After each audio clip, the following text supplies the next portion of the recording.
Settle in. This is not a tale of fear, but of order, of the quiet routines that held towns together when illness walked the streets.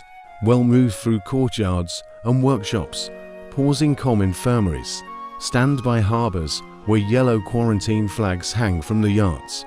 You may hear warm water murmuring in basins, an apothecary measuring herbs, a clerk closing the day's small ledger. Nothing urgent will happen, only the steady habits of care-washed hands, open windows, bread in a satchel, a bell at the crossroads. If sleep comes, let it. The story will keep your place. The first part. Harbours wake before voices do. Rope remembers where it slept. Coiled in patient circles, a ring set in stone keeps last night's call and offers it back to the morning. The water has not decided to sparkle, yet it thinks in pewter, in soft ovals that move without asking attention. On a yard arm, a square of yellow cloth lifts, learns the breeze, and speaks a quiet sentence everyone here understands. We wait, we watch, we mean no harm. A boat from the roads sits just outside the chain. Oars float like polite hands. On deck, a clerk with a slate writes nothing, yet he counts in the mind, the way a baker counts by habit, by weight of the day. Across the inlet, the lazaretto keeps its own calm geometry, a wall that minds the wind, long sheds aired on both sides, a chapel that looks neither sad nor proud, and a gate that swings for a necessity harder than ceremony. The tide says little. It carries the ferry that will move people gently and goods more gently still. At the quarantine office, windows are open to teach the air its duties. A table has 3 objects on it every morning, and never 4. A ledger, a tray for seals, a small bowl of vinegar, kept only half full. The ledger knows how to be broad, without boasting. The paper is thick enough to forgive a blot. The tray holds to stamps 1 for ships, and 1 for consignments, and a candle stump, used to soften wax, rather than to persuade darkness. The bowl of vinegar accepts a cloth when a clerk will touch cord and paper more than he should. These tools speak quietly in their own ways. We count, we seal, we wash, we wait. The bell at the lazaretto gate is rung. If it were a teacup, enough to be heard, not enough to lose its dignity. Men in plain coats bring the ferry close, those who must cross, sailors to passengers. The ship's boy with a face learned from weather step down without hurrying, and the ferry slides away without regret. On the island side, a woman with a bundle walks beside an officer. Her bundle is not heavy, it is only the shape of everything she may touch today. She keeps it close, and it keeps quiet. Rooms here are not rooms that want to be remembered.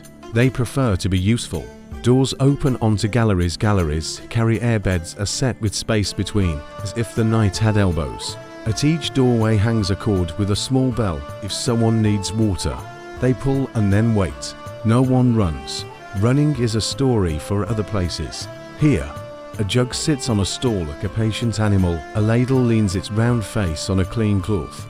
A nurse linen, hands already washed, touches the jug, the ladle, her own sleeve. The face she speaks to in that order, the same every time. The order does not love her, it simply keeps its word. Down by the fumigation shed, a brazier sketches thin smoke into the air. Rosemary, laurel, citrus peel, things that will not frighten a morning. The keeper of the shed stirs the pan with a stick that was trimmed for this purpose and knows better than to talk back. Letters will be aired here later. Bales will be unroped and loosened like hair. A book wrapped in cloth will be shown the smoke, and then the sun, and then return to its wrapper with the kind of respect that has no loud face. In the counting yard, bales of wool and barrels of oil learn to stand with space between them to handspans. Then 3 so air can thread its way and change nothing except what air should change. A steelyard hangs from a beam, a weight slides, the pointer finds polite center. A clerk dips cord ends in vinegar before he knots them again. The knots are chosen because they open when asked with the right word and do not open for shouting. Seals, a warmed wax receives its leaf, or ship's wheel impresses take their breath and then cool. A boy holds a bundle of little flags, each no wider than his palm. -1 for not yet, white for inspection, blue for airing, yellow again for a hold kindly, green for release tomorrow by noon. He stands like a sapling at the yard's edge, and learns the grammar of distance. When the officer points, he plants a flag. When the officer nods, the boy moves the flag one step along the line of stones. The boy does not know that he is doing navigation with pebbles. He knows only that the stones like the company of flags, and the flags like the company of stones. Water carries most of the day's weight. At the washing station, buckets are filled from a tap that does not hurry. Soap sits on a slatted board, so it can dry between courtesies. A brush with bristles cut short gets the truth out of wood grain. A basin is swirled one way, then the other. Shirts remember salt sheets. Remember people both remember to let go if asked in the right tone.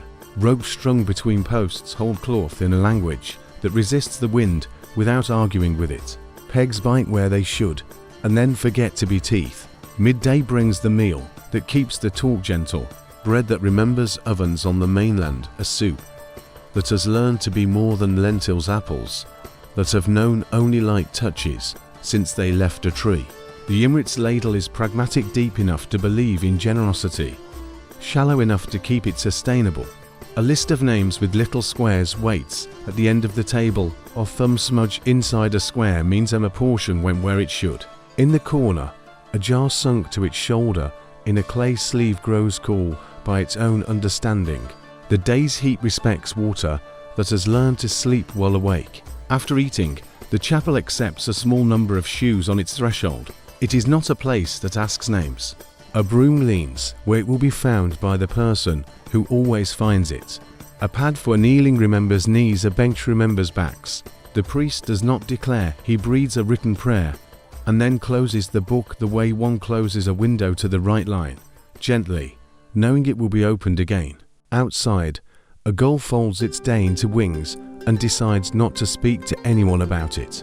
A letter arrives in a wooden tray with handles, as if it were a small, honored patient. Its seal is intact, the thread is clean, the paper has no history beyond itself.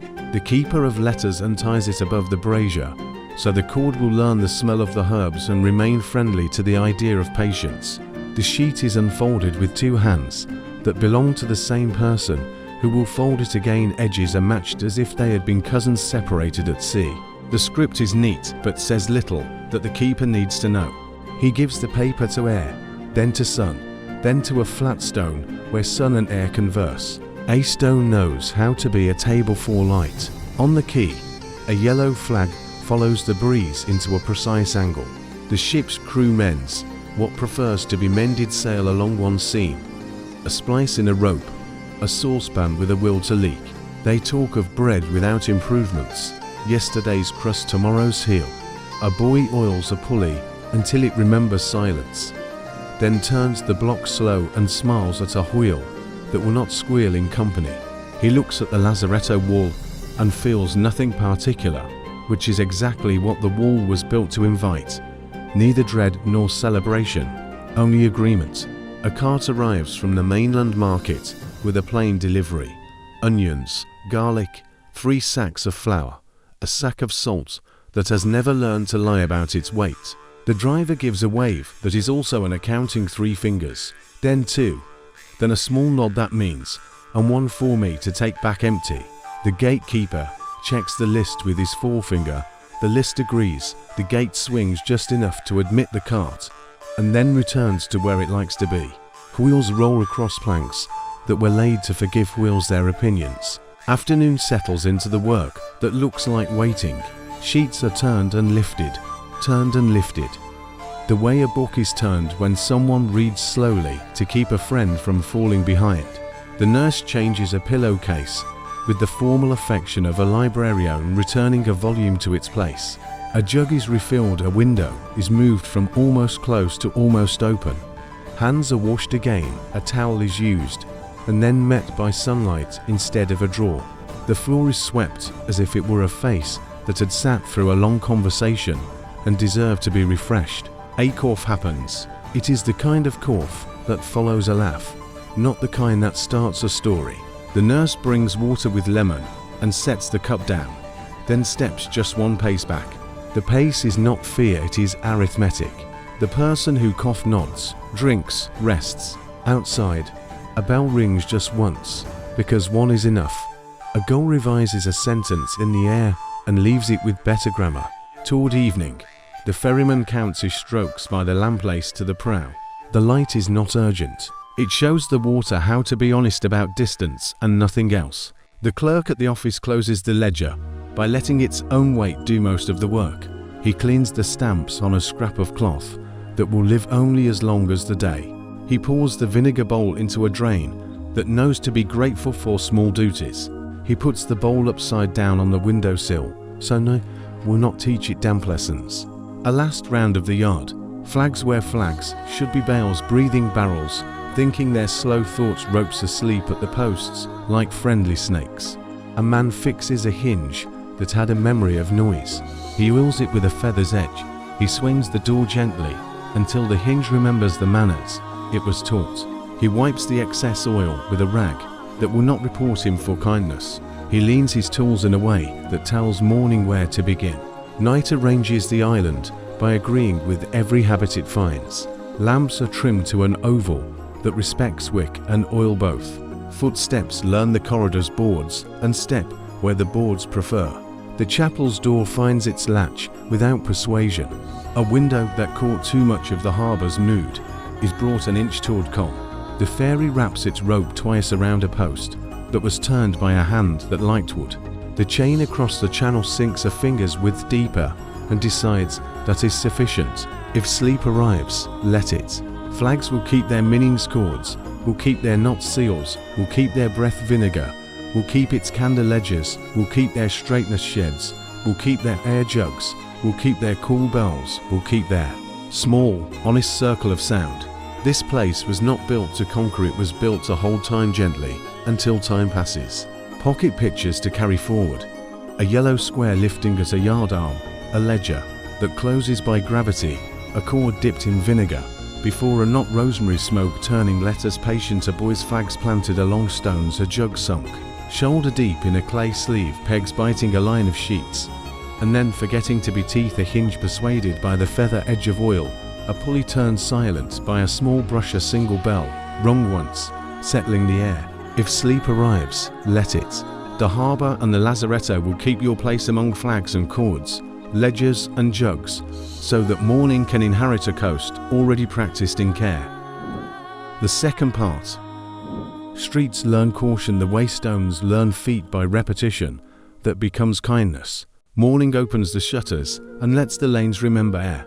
Over doorways, cords lift laundry into light without offering it to gossip. Cloth hangs with a palm's width between pieces, so wind can pass and do its work without ceremony. A broom wakes before anyone else does. Its bristles ask the threshold one question.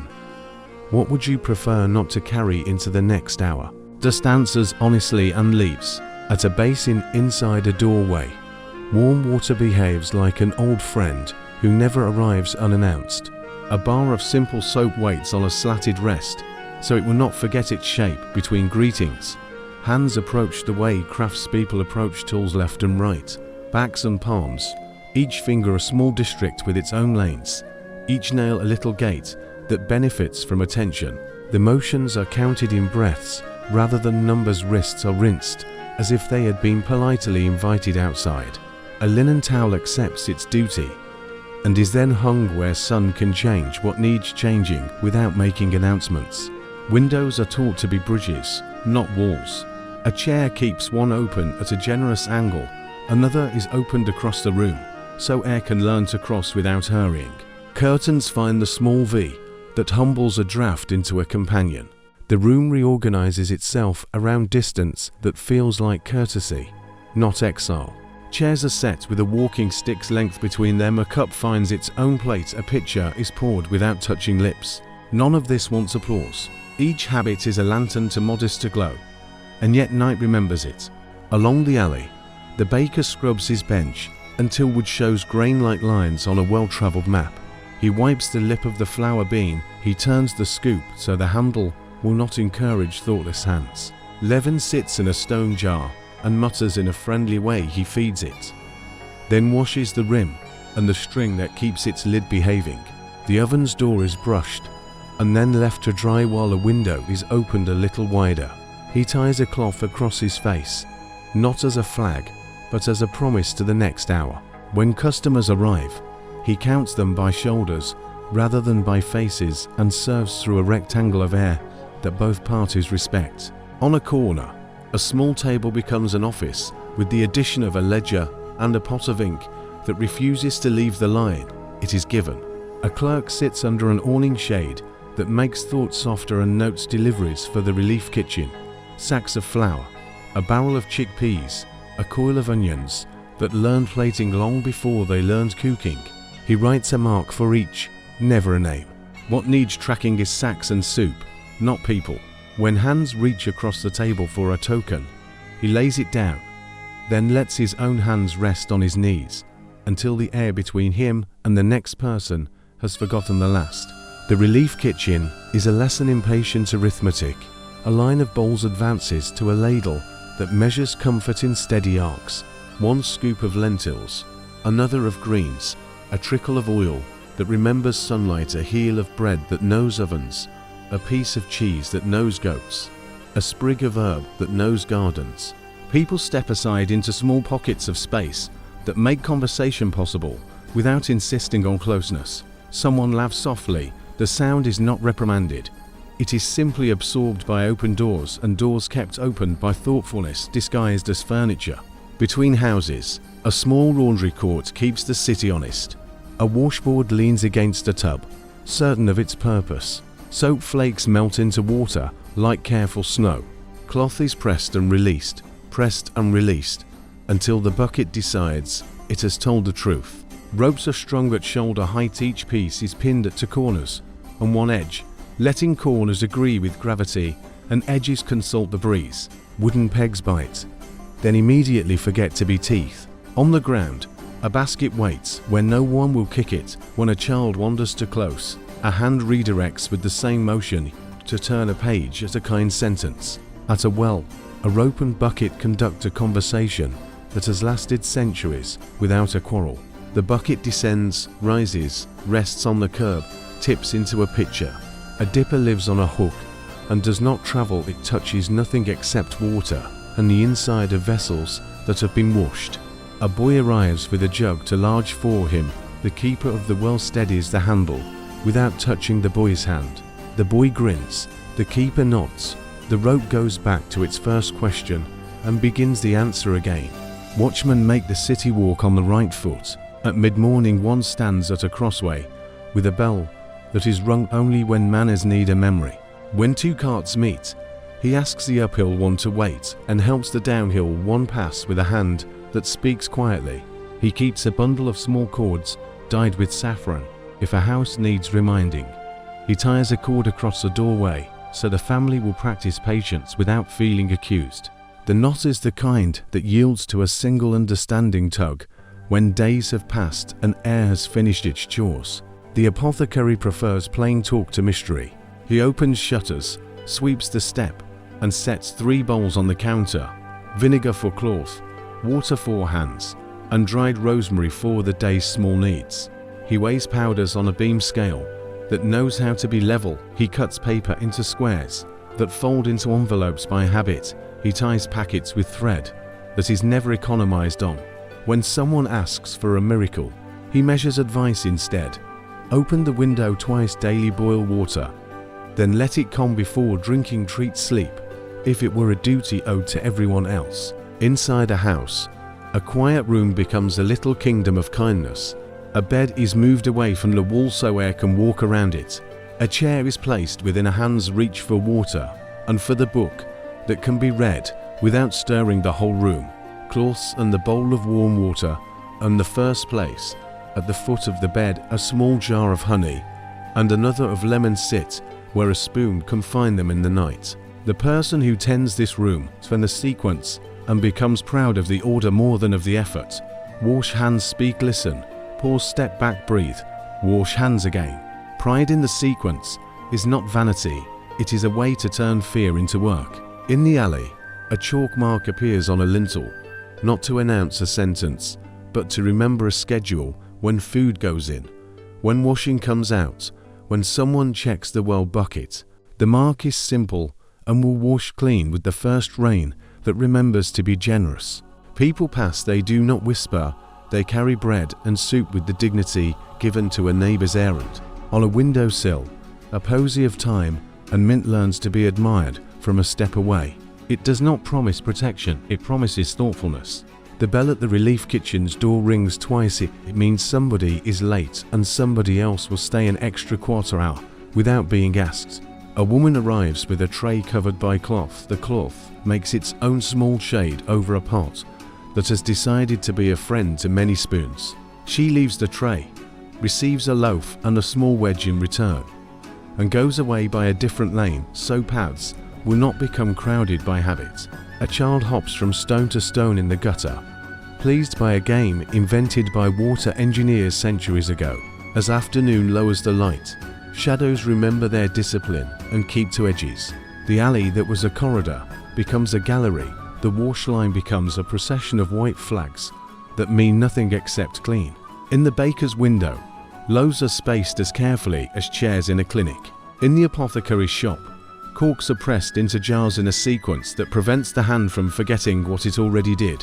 In many houses, doors remain latched not from fear, but from courtesy to the next door. Evening adds lids to things. Buckets are covered, bowls are inverted, spoons are stood in mugs where they will not invent mischief in the dark. A window that knew too much of the street is asked to know a little less. Another, at the back, is invited to know a little more. Lamps are trimmed into ovals that neighbors recognize as a good standard. A watchman walks the block, his bell is silent, his cord bundle rests, his eyes do the counting, but numbers cannot. Night gives back distance as a gift instead of a demand. Paths that intersect during day now run parallel by agreement. The open window gives the room to the stars and accepts only the air they send.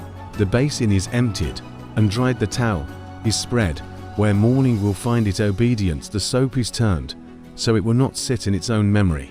A small prayer is said without words. Sleep is welcomed not as escape, but as maintenance. If sleep arrives, let it. Shutters will keep their angles, towels will keep their dryness, cords will keep their knots, bowls will keep their lids, chalk will keep its appointment, ledgers will keep their squares, bells will keep their judgment, windows will keep their cross breeze. The street, the threshold, and the gentle rules between them will keep your place. Pocket pictures to carry forward. A bar of soap lifted from a slatted rest, the window held ajar by a chair back, a ladle finding a steady arc into a bowl, a chalk mark the size of a fingertip, a cord tied across a doorway with a knot that yields when spoken to, a rope and bucket agreeing again, a beam scale returning to level pegs that forgot to be teeth, a loaf served through a rectangle of air, a towel standing in evening light like a small flag for morning. If sleep arrives, let it. The house and the alley will keep your place among soap and windows, cords and bowls, so that morning can inherit a city already practiced in care. The third part. Houses of care keep a quieter calendar than the city they serve. Before the town hears itself begin, the infirmary wakes by habit. Shutters unlatched to the width of a hand. Windows opposite invited to answer. Floorboards brushed with a broom that remembers corners. Beds stand with space between them as if each had a private patch of weather. A jug waits on a small table. At every bedside a folded cloth rests on the jug's shoulder like a calm hand. The room smells of linen that has met water recently and of air that has learned to move without comment. Along the long wall, a line of hooks holds aprons and sleeves, each with a name stitched on a tape that nobody reads out loud. The names are there for the aprons first and people second. Things like to know where to return. A basin on a stand serves as the day's conduct to warm water. A cake of simple soap. A brush trimmed short to tell truth from surface. The sister of the buckets today, it is Marta yesterday. It was someone just as exact, fills, tests, sets, empties, scours, rinses, fills again. She measures heat against the inside of her wrist and lets her face betray nothing except that the day understands her and she understands the day. Across the yard, the still room arranges itself like a sentence with steady punctuation. Jars labeled with patience, rosemary, hyssop, sage, mint sit at the back where shadow keeps secrets and glass keeps promises. A mortar and pestle do not pretend to be noble, they work, and the sound they make turns leaves into a paste that means soothing rather than miracle. A kettle sings on a low flame that never forgets to be small. The sister of measures weighs powders on a balance that returns to level the way a good story returns to kindness. She cuts paper into squares and folds them corner to corner. A small roof for a hopeful pinch of something that time has recommended. The kitchen keeps the clock. Broth is a morning habit as much as a recipe. Bones that have given their best to the evening meal give something else to the day. Carrots and leeks tell their news in soft voices. Barley remembers fields and becomes patience. The ladle knows the depth of the pot without looking. On the work table, knives lie with their edges facing the same way out of respect for fingers that will meet them later. Bread is sliced with a saw's comb. Not a flourish. Butter is wrapped back on itself with a courtesy that spares tomorrow the trouble of hard edges. A pot of water is always approaching boil and never in a hurry to arrive. In the ward, small procedures wear larger hopes lightly. A sister approaches a bedside with the sequence she learned before anyone asked her name. Wash hands, speak the person's name. Tell what will happen, do it, step back, ere the room, wash hands again. She smooths a sheet until it remembers its rectangle. She adjusts a pillow as if negotiating with a friendly heel. She places the cup not at the lip, but at the table within reach. On a slate at the foot of the bed, a simple grammar keeps time honest. A mark for drinking, a mark for broth, a mark for turning, a mark for sleep. The slate answers questions no one needs to ask aloud. Windows do more than look. At the top of each frame, a small wedge lives on a piece of string, ready to hold a sash at the right height between courtesy and draft. Across the room, a louvered vent remembers to be open an inch more afternoon and an inch less after sunset. Above the door, a transom tilts just enough to disagree with stillness. The room learns a long oval of air that walks from window to window, nodding to beds without lingering rudely at anyone. When the wind changes, so does the oval. The whole thing is conducted by a hand that moves like a librarian's, indexing the weather. Laundry makes its own weather. Behind the ward, a paved strip catches the sun without stealing it. A copper sits on brick, patience under clean flame steam, and a gentle letter to the sky that the sky doesn't mind reading. Sheets go in, learn the language of heat. Then meet rinse water that has no interest in hurry. Wrung by hands that understand palms and wrist. The linen becomes lighter, online strung at brow height. Each sheet is fixed with a peg at corner, and edge a third peg holds a fold, so wind can visit, but not kidnap. The sun does unadvertised work on seams and hems. If a cloud passes, the work does not despair, the day is long, and patience is a tool. Records are the house's soft bones. At a high desk by a window, the clerk writes in script that prefers being read later to being admired now. He notes only what helps. Water, 2 cups broth, 1 window, open sleep, good. He draws short lines 4 hours and lets the longer ones live at dawn and dusk, where they can be found without argument. A string across the corner holds slips for the kitchen and slips for the still room. The kitchen sends back a dot when a bowl is returned. The still room draws a leaf when a jar needs refilling. None of this is dramatic. It is what bridges are to rivers, agreement. In the garden, beds sit in the confidence of walls that are more forewind than foreshow. Paths are edged with brick set on its side, so feet and tools speak the same language about where to step. Sage puts down its thoughts close to the soil. Rosemary argues gently with bees. Time grants permission to anyone polite. Water arrives from a cistern by the gate in a bucket that has known ropes longer than it has known hands. A watering can pause in the throat of each plant, not on its head. The gardener ties twine to a stick and shows beans how to climb. He is thanked a week later by leaves that shade the earth the way manners shade a conversation. Visitors are not drama either, they are a rhythm.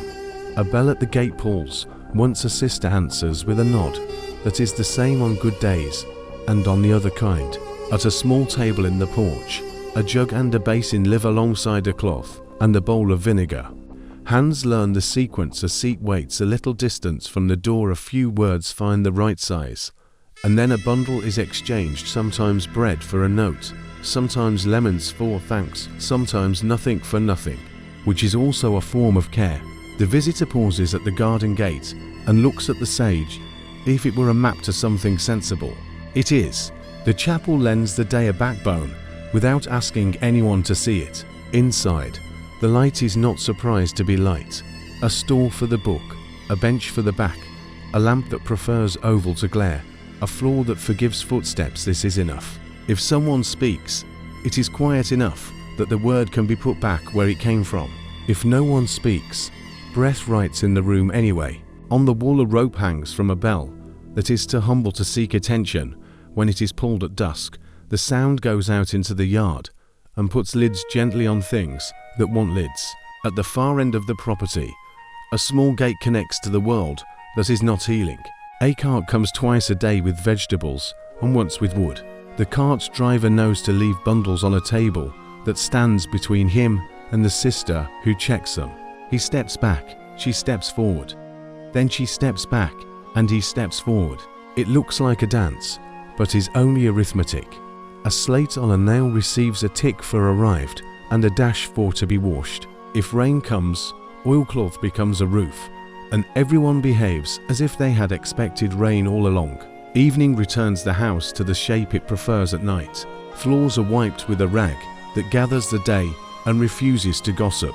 Basins are emptied and left upside down to avoid learning puddles. Windows narrow but do not close their eyes. Lamps are trimmed into ovals that let the room be seen without promising more. A sister stands at the door and counts not beds, not names, not troubles, counts breaths in, breaths out, until her own match the rooms. She leaves the door on its latch and lets the latch be the story. If sleep arrives, let it. Shutters will keep their half-inch wedges, will keep their string pegs, will keep their bite and their amnesia ledgers, will keep their small honest lines kettles, will keep their low song water and pestle, will keep their useful. Dull conversation bells will keep their dusk gardens, will keep their time. Houses of care became gentle by repeating what works and letting the day approve. Pocket pictures to carry forward. A wedge on a string holding a sash, a slate with 4 marks water. Broth, turning. Sleep, a jug with a folded cloth on its shoulder. A mortar-rim dusted greener kettle that refuses to boil rudely, a fold held by a third peg against a helpful wind, a gardener's twine teaching beans to climb a clerk's line for dawn. Longer than the others, a porch table with jug, basin, and bowl of vinegar, a bell rope at dusk, the knot polished by honest hands. If sleep arrives, let it. The ward and the still room, the kitchen and the garden will keep your place among wedges and pegs, ledgers and kettles, so that morning can inherit a house already practiced in care. The fourth part. Town halls keep weather on the inside wall, so the city can borrow it on purpose. Before the square wakes, the clerk opens shutters toward the east and the west, so light can pass through the room and make the floorboards patient. A long table is wiped with a cloth that knows how to be damp without being dramatic. On it, a ledger big enough to forgive blots, a tray of tokens sorted by touch, a box of cords knotted to lengths that means something, and a sand glass that does not rebuke anyone for looking at it. The tokens look like little breads, but they are brass. They carry no names, only days. A hole in each lets a cord pass, so a family can hang today's portion from a nail and feel tomorrow approach kindly. The clerk tips a few into his palm, counts by the weight of the metal, not by his fingers. He notes 3 lines in the ledger street, household count, token color, and draws a small square beside each to receive a thumb later, a quiet signature that returns a circle to a square. Outside, the square practices distance the way a choir practices breath. Markers chalked at shoe-length intervals show people where to rest the day without dropping it. An awning gives shade to the line. The line gives shade to the thought that everything will run out. It will not. Behind the table, the cook from the relief kitchen arrives with a list. The miller arrives with 2 sacks, as if 'twere were a song that could be sung without training. The lamplighter passes by and tips a cap that smells like oil and is therefore friendly. A bell on the hall's lintel rings Once at the right moment, the clerk begins. A woman steps forward. She places her thumb on the square. The clerk lays a token on the table and a cord beside it. He turns the sand glass with the same hand that he uses to slide the token. And the gesture teaches the lion how time will move in this place. Not slower, not faster, but fair. The woman ties the token to the cord and loops it at her wrist until she reaches the doorway, where a younger clerk exchanges token for ration flour and a piece of cheese today, to keep soup honorable. On the side wall, notices are posted with more room around them than they need. One shows markets by day, rearranged to breathe, greens on odd days, grain on even, fish the day after wine from the south. One shows the ferry schedule written in squares that could be read by the shy one, shows a list of carriers licensed to travel with goods between the gates and the river landing, each name paired with a mark the shape of a leaf, a sail, a ladder, so those who cannot read can still recognize a promise. In the doorway stands the marshal of the watch, sleeves rolled, cord bundle at his belt. His cords are the color of spice and rule, but his voice is the color of bread warm, not showy, cut clean.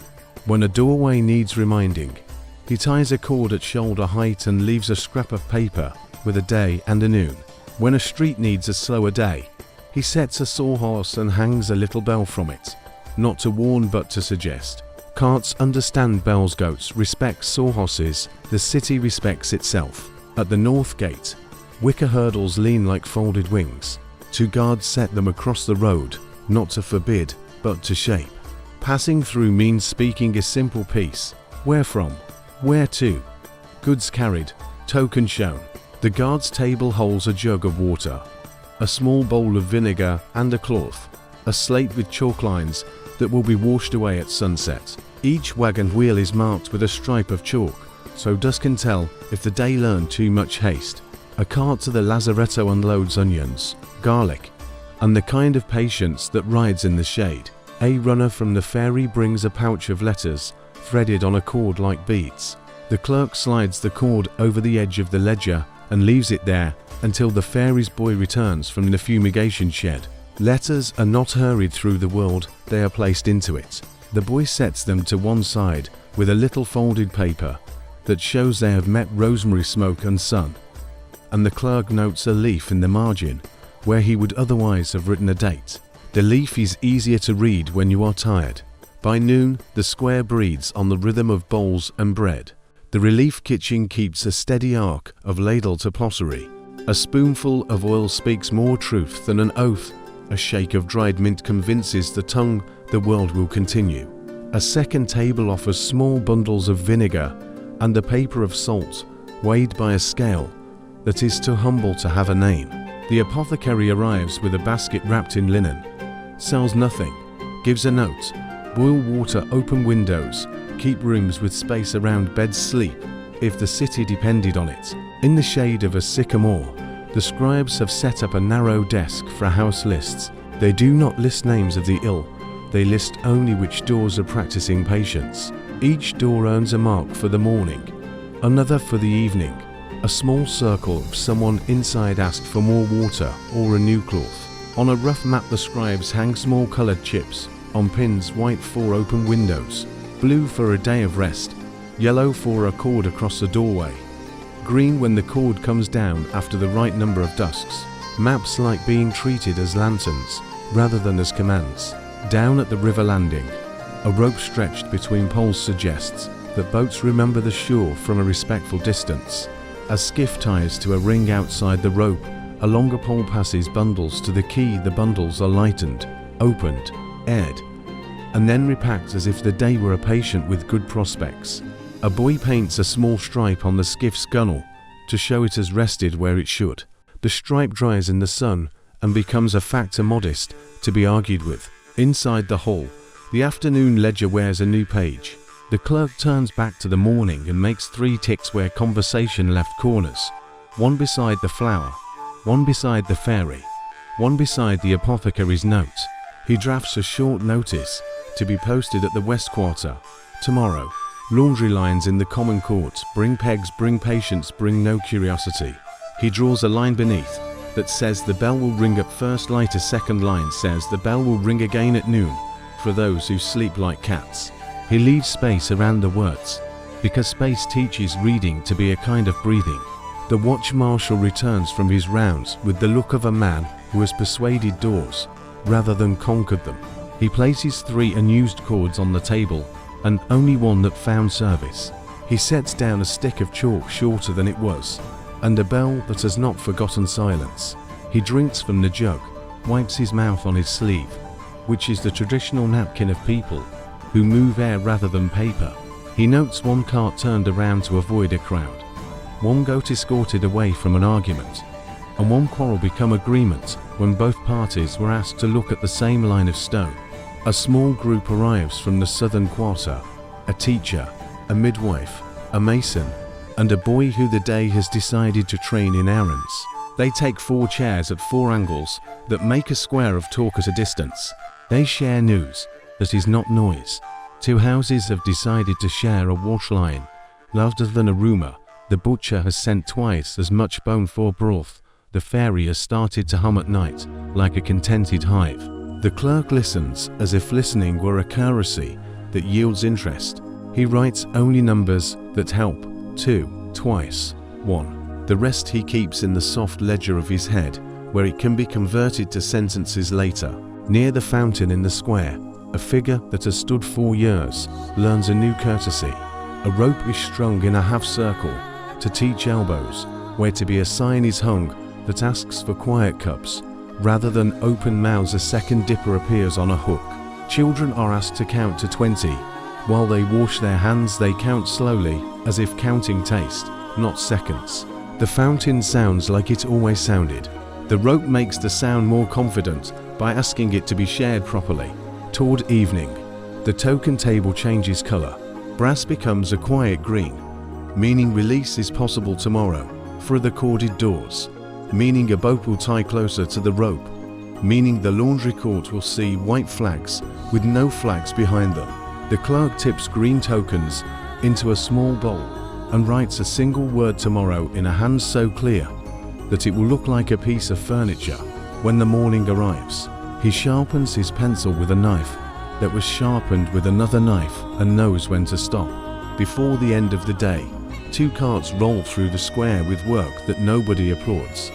And that is one of the reasons it succeeds. A guild of carriers whose hands have never forgotten weight move bundles from door to doorward, water, grain, leaving each where sandal marks are fewest. They do not knock, they do not inquire, they read chalk. They are thanked with a looped cord and a nod across air that protects the nod from too much emphasis. On the second cart rides a men from the burial guild. They carry linen folded in a way that teaches folds to stay. Their cart is polite, its wheels oiled against comment. The square makes a road for them, and then fills that road with approval rather than remarks. As night draws the square into itself, lamps are lit in the hall and in the corners, where words meet actions. The clerk closes the ledger and sets the tokens in their trays: yellow for waiting, white for inspection, blue for airing, green for tomorrow's yes. He replaces the chords into the box with the care one gives to instruments that will be played again. He leaves the sandglass on its side because tomorrow should not start upside down. He wipes the table with a cloth that will be washed and strung at dawn in the common court. Outside, the square looks solved. Lines where lines should be space where space should be notices with silence around them. A rope at the fountain teaching water good manners, chalk marks that will not be stubborn when rain remembers them. The bell on the lintel is touched once, more a greeting than a sound. The lamplighter passes through again, adding ovals of light at just the places a person would instinctively place a foot. The watch changes hands with the soft clack of a key. If sleep arrives, let it. Tokens will keep their colors, cords will keep their lengths, chalk will keep its promises, and its modesty. Ledgers will keep their squares, wicker will keep its gate, ropes will keep their arcs, fairies will keep their hum, bells will keep their judgment, trays, knives, and sunglasses will keep their tempers. The town learns a gentle law by repeating it until fear becomes furniture and furniture becomes comfort. Pocket pictures to carry forward. A brass token looped to accord a sandglass turned with a quiet wrist, a notice with plenty of air. Around it, a chalk stripe on a wheel, wicker hurdles, leaning like folded wings, a rope offering. Around a fountain, a map with chips that look like leaves, a bell hung from a sawhorse to suggest not command, a green token in a small bowl labeled tomorrow, a card with linen folded so precisely that night respects it. If sleep arrives, let it. The hall and the square will keep your place among tokens and cords, chalk and ropes, so that morning can inherit a town already practiced in care. The fifth part. Roads do not argue with illness, they negotiate. At first light, the post house on the eastern road keeps its bargain with distance. Shutters open toward the fields, smoke rises without making opinions, and the yard remembers to leave space where carts might think they are needed. A bench under the eaves turns into a desk when a slate is set upon it. Beside the slate lie three things and not four: a coil of twine, a pouch of small lead seals, and a sponge in a bowl that smells faintly of vinegar. The fourth thing, the penknife, lives in a pocket and appears only when asked politely. The runner who carries messages to the fairy huts his scarf where it won't quarrel with his breathing.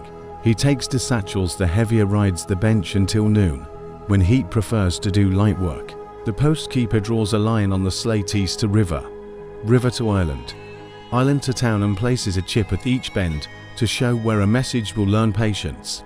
He presses the lead seal to the knot of the first satchel with a stamp that bears only a leaf, because names can be lost and leaves cannot. Along the road, milestones keep their quiet miracle of making long seem countable. To farmers leading a cart speak the road's old grammar: keep to the right. The uphill yields to the downhill at bridges. Water is shared by dipper and not by mouth. When they meet the runner, everyone steps to the side where grass remembers feet and the dust forgets them. The runner's greeting is a nod that belongs to all of them equally, and to none in particular. He passes, carrying to voices that have chosen to travel by one body. At a toll house by the bridge, a chain that could frighten prefers to teach. The keeper sits with a ledger that lists cargo by kindwood, grain, cloth, draws small squares, and lets thumbs have their say. A bucket stands where buckets should stand. A dipper waits where dippers should wait. A jar with a cork teaches water to keep to itself until it is invited to become somebody's evening. The chain is raised for carts that have learned to wait without sulking, lowered for goats that would otherwise invent policies, and left alone when a procession of laundry baskets goes by. Because laundry is a kind of governance softer than law. Fields manage their own distances. On terraces dry laid by hands that preferred sense to speech, women pick leaves of bitter greens for soup and talk about weather as if weather could be reasoned with. A boy turns a wheel at the cistern, counting without numbers until a rope asks politely for a pause. The water runs along a channel cut in stone, falls from lip to lip, and finds its level in a trough where a ladle lives. The ladle has no opinions, and therefore it is trusted. When the wind rises, the women lift their baskets and cover them with linen that does not aspire to poetry. The road bends through a village that owns the art of soft traffic. A bench under a fig tree is far enough from the path to make rest contagious, but not obstructive. A shopkeeper sets his table back one pace more than he did last year and discovers that customers like breath more than they like spice. A boy chalks small marks on stones at arm's length as a game, and the game turns to guidance for grown-ups who cannot endorse rules unless they are invented by children. A watch cord, dyed with saffron once, has faded to a kind brown and looks like a suggestion made by bread. By the river, the fairy rope hums with the day's news, which is hardly news at all. Onions for the island letters, for the clerk a coil of oilcloth, for the laundry court a new broom head for a handle that has outlived two brooms already. The ferryman checks the wind with his wrist and decides that the boat will be happier tied to the outer ring. He trims the lamp's wick and sets its oval the way one sets a table, remembering who will sit where. The runner arrives, places the satchel in a wooden tray that forgives bumps, and watches the fumigation keeper carry tray and letters to the shed that paints everything with rosemary smoke and patience. On a sandbank downriver, Carriers rest in the manner of people who have decided not to hurry, and therefore almost always arrive. They adjust straps, oil wheel hubs with rags that do not share their oil, and move sacks to handspans apart as if air were a fellow worker paid in space. They speak of bridges and their moods, of how stone parapets break the wine's argument, of a ford that grows combative after rains and polite after 3 dry days. Across from them a heron stands and agrees to disagree with the idea of work. Afternoon makes corners friendly and shadows honest. At the post house, the second satchel, the one that waited for a cooler hour, receives its leaf seal and its cord. The keeper copies the morning's line and chips onto a fresh slate, then slides the old one onto a hook where it will sleep until tomorrow decides what to call itself. He writes a short notice for the town hall. Laundry court set for second day, though wind turns bring pegs. He does not mention the wind by name. Wines prefer to be recognized by touch. When rain appears the way a polite guest appears, by hint before presence the road changes its manners and keeps its character. A woman who had walked with her child moves under the eaves of a wayside shrine and loosens her shawl for the child's nap. A driver pulls a wax cloth over the cart and binds it with 2 half hitches that will undo themselves when asked. The runner steps into a porch and sips water in 3s, because 3s teach a throat its pace. In the toll house, the keeper turns his ledger on its side to keep drops from finding work they do not deserve. He sets a jar under the drip from the corner beam and discovers in the evening that it has caught enough to water the lime tree in his yard. Out beyond the bridge, the stone-cutter's shed teaches the road how it was born. Parapet blocks lie spaced like loaves cooling. A file lifts spurs from an iron cramp that will bind to stones politely forever, or at least as long as weather agrees. A boy sweeps chips into a pile that is neither waste nor pride. The cutter waits the edge of his chisel, because edges like water, but because edges like attention. He lays a string along a course, sights it, smiles at the line, and does not mention straightness as a virtue. He treats it as an arrangement with time. A little farther, the relay post for horses keeps health by preferring boredom to fame.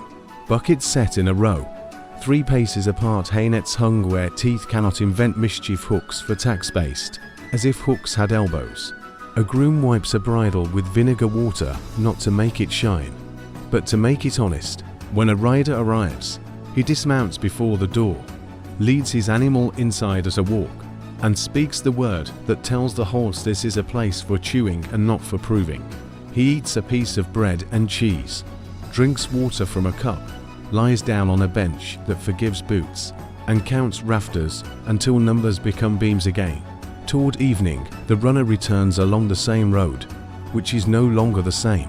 The chalk marks that were games have become wayfinding for a cart that needs more room than pride would give it in daylight. The bench under the fig tree holds the schoolmaster writing a list of households to visit with tokens tomorrow. The toll house chain is down and the rope lies coiled like a cat that has forgiven everything. The fields smell of cut stems that will spend the night telling their stories to soil that does not argue. At the post house, the lead stamp is wiped and returned to its little drawer. The twine is looped around to fingers and then 4 to keep the quill talking to itself. The sponge is rinsed and set back in the bowl. The slate now shows only the word done, which is less a conclusion than a lullaby. A loaf destined for someone else is sliced for the keeper's supper. The heel will travel with the runner tomorrow, in case the world forgets to be convenient. The penknife returns to its pockets.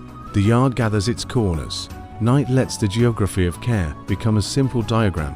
Lamps every so far steps, every so many water, where water should be rope, where rope should be the farrier hum, where a hum belongs. The runner sleeps with one satchel under the bench and the other as a pillow, so he will remember that he carries people's voices even when those voices are folded into paper. The road sleeps too, but not deeply. It keeps a hand on the city, on the ferry, on the island, on the town, fingers touching without grasping. If sleep arrives, let it. Milestones will keep their humility chains, and ropes will keep their temper. Lead seals will keep their leaf buckets, and dippers will keep their quiet treaty. Twine will keep its talk bridges, will keep their wind broken into. Kindness by parapets fairies will keep their lamp fields, will keep their lined slates, will keep their dun. The road will keep your place between gate and water and gate again. Pocket pictures to carry forward. A leaf stamped into soft lead, a satchel knot that looks like a word held shut fawn. A chain lifted without ceremony, a chalk tick on a stone. Arm's length a wax cloth posted over a cart like. A low roof, a ladle kept to its own hook, a parapet block. Cooling like bread, a horse stewing under a beam that counts for sleep, a fairy lamp trimmed to an oval, a slate turned sideways to shelter ink from rain. If sleep arrives, let it. The road and the river, carriers of caution and of kindness, will keep your place. So morning can inherit a map already practiced in care. The sixth part. Harbors learn patience differently from roads. Water forgets where it has been more quickly than dust does. So a port teaches memory with ropes and rings, with lamps and days that are counted by shadows on stone.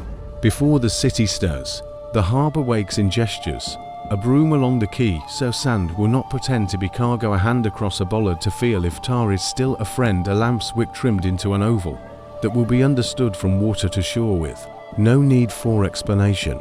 Out beyond the piers, an island keeps its own calendar. Low walls of sun-mended stone. A jetty that asks boats to stop wandering farther than habit. And a house with many windows that prefer being open. People call it a lazaretto, but the island answers only to simple work. Air things, wash things, wait the right number of dusks before the world tries again. The keeper of days, an old sailor who trusts not more than speeches, hangs a pennant on a short staff when a boat is to be welcome to patience. The color is bright enough to be read by clouds. Boats understand color. A lighter comes in first, riding low with chests and bales. At the rope across the waterway, it yields without complaint. The harbor guard raises a pole with a ring at the end and draws the boat toward the outer iron ring set into the jetty. The line lands true because it has been thrown 1,000 times before, and good hands remember distances the way a song remembers its chorus. Nobody jumps. The small, important distance between deck and stone stays honest until the world is ready to meet again.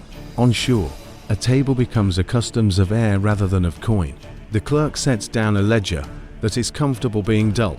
He writes cloth, carded oil, sealed paper, tied jars, stoppered rope, tarred. He does not list names. The point is not to fix people. It is to see that things learn patience. A basket of little lead seals, each stamped with a leaf, waits at his elbow. A cord passes through a folded paper. The seal remembers the cord remembers the paper, all of them remember the day. To one side sits a shallow basin with rosemary sprigs and warm water. The air around it smells like a promise kept gently. The airing yard is a geography of good sense. Clotheslines run longer than any shirt, set higher than any pocket. Crates are opened where wind has a habit of visiting. Shutters are fastened so that cross breezes will not ask permission. Paper packets sit under a low roof and learn quiet. A boy lays pebbles in a series of bowls on a shelf, 1 pebble for the first evening, 2 for the second, and so on, so he can count without turning numbers into a quarrel. The bowls make a low, domestic music when pebbles arrive. The keeper listens. He smiles the way a man smiles at a boat that knows its pier. Back in the city's inner harbor, the quay is marked at intervals with chalk half moons. A skiff ties only where 2 moons meet a barge, where 3 the larger coasters anchor in the roadstead and send their goods by hands that have promised to keep their distance. The lamplighter checks rings for wear with his fingertips, then oils each ring with a rag used for nothing else. The rag smells like work that was done yesterday and will be done again tomorrow. He steps from ring to ring like a man counting a prayer that doesn't need words. In the inspection shed, a small stove keeps water just short of boiling. A rack holds ladles, tongs, and jars. Each has its hook, each hook its label shape, not letters, so even tired hands can choose rightly. Paper packets are opened with a knife that has no interest in drama. Their contents aired and then returned to new envelopes folded on a scoreboard. Glass bottles bask in sun upon a shelf angled toward the sea. Their corks stand in a shallow dish, the birds waiting for the tide. The apothecary, who serves here on even days, hums in a key that agrees with hinges. He will not sell you anything. He will let you breathe vinegar and decide to open a window.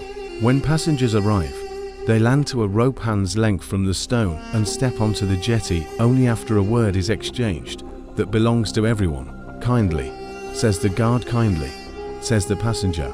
A short path leads to an arcaded porch where benches are spaced like mild boats at anchor. A jug and a basin stand on a stand whose paint has faded to the colour of restraint. A second jug stands beside it, its cork stained with something bitter that makes water honest. A sister of the island shows a child how to wet a cloth and hold it across a face without turning the gesture into a flag. The child learns that cloth can be language. In the larger ward, windows remember both sides of the island, the town, and the horizon. Beds are spaced with a polite person stride between them. When the wind chooses the wrong door, shutters teach it manners by offering many right ones.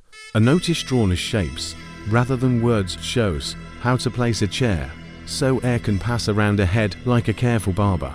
A man who has slept badly wakes and sits. A bowl arrives with broth that smells of barley and rosemary. He spoons a sound that says the day will proceed without asking him to perform. At the outer corner of the island, a bell sits under a small roof. It is only wrong to mark endings, the end of a waiting period, the end of a storm, the end of a whirring that has learned to live somewhere else. When it rings, it is a round sound, not a sharp one. Birds incorporate it into their plans. The keeper of days turns the pebble bowls over into a basket. The pebbles sound like rain remembering a tiled roof. He sweeps the floor, then sets the bowls upright again. The world always needs another counting. The harbour master, who used to think in cargo and wind, now thinks in days and quiet. He walks the quay with a stick that can lift a line without touching hands. He watches boats learn the new dance and finds it beautiful in the way that kindness made systematic is beautiful.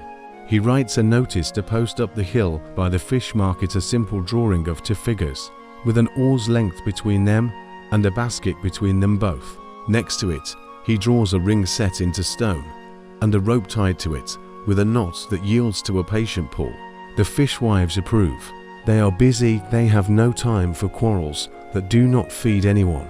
Along the city's waterfront, shutters on upper stories begin to coordinate with the harbour's wind. Rooms exchange air as if it were gossip that improves with distance. Laundry lines find new angles that please both breezes and neighbours. The coiner's shop keeps an extra basin by the door for hands that pass copper all day. The cell loft hangs canvas higher than before, so cloth will not think itself a wall. The chandlery sets a tub for oiling rings and posts a sketch of a ring large enough to make a steersman proud. Nobody mentions policy.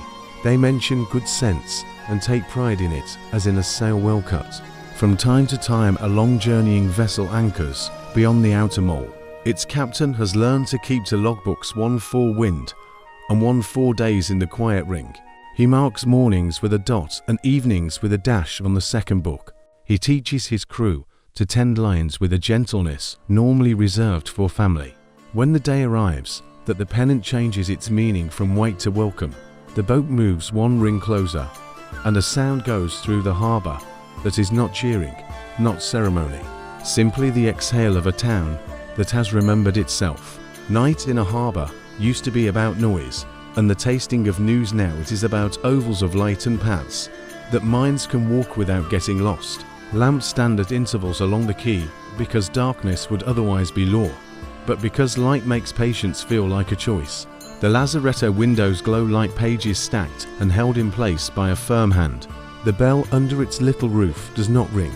Boats ride within their marks, and even their creaks sound like a promise to be there in the morning. If sleep arrives, let it. Rings will keep their iron ropes, will keep their lay pennants, will keep their courtesy pebbles, will keep their counting jars, will keep their corks papers, will keep their folds windows, will keep their opposite answering bells, will keep their roundness. The harbour will keep your place between city and sea, between waiting and welcome, so that morning can inherit a coast already practiced in care. Pocket pictures to carry forward, a rope drawn gently to an outer ring a bright pennant on a short staff, a folded paper sealed with a leaf, pebbles in bowls that sound like small rain bottles, sunning on a slanted shelf, chalk, half moons on a key, a notice drawn in shapes, not words, a sister showing a child how cloth can be language, a lamplighter's rag oiling iron, a captain's second log of dots and dashes that only mean patience. If sleep arrives, let it. Water will not forget where to go. We have given it habits, rings and ropes, ovals and pebbles, and it will keep them for us while we rest. The seventh part. Laundry teaches patience to cloth and to neighbours at the same time. The common court behind the West Quarter opens its gate at first light, not to invite a rush, but to let the day arrive in layers. Stones underfoot hold last night's cool, a copper sits on a low brick hearth like a red-orange moon, to lines run the length of the yard at brow height, and the third waits folded on pegs, as if sleep still had one more task to finish. In the corner, a barrel of ash water stands with a wooden lid and a ladle that never wanders. On a table near the gate, a row of pegs in a tray like Jessamine face the morning, and a chalked board says, nothing except where not to stand. The ash water is yesterday's patience, rain caught in a tub, ash sifted from the kitchen's kind fire time, doing what talk cannot. A woman lifts the lid, dips the ladle, and pours carefully into a basin where linen already remembers how to become lighter. She works with a bat shaped like a large spoon, tapping rather than striking, because tapping keeps threads friends with each other. Beside her, another woman gathers soap into a cloth, as if making a little harvest, rubbing the cloth on the clean side of the bar, so that the dirty side can borrow the idea. Both work in sentences that begin and end without punctuation marks louder than the water itself. A boy pushes a barrow with split wood to the copper. He stacks the pieces in a low, even pyramid, leaving triangles of air that fires like to read as instructions.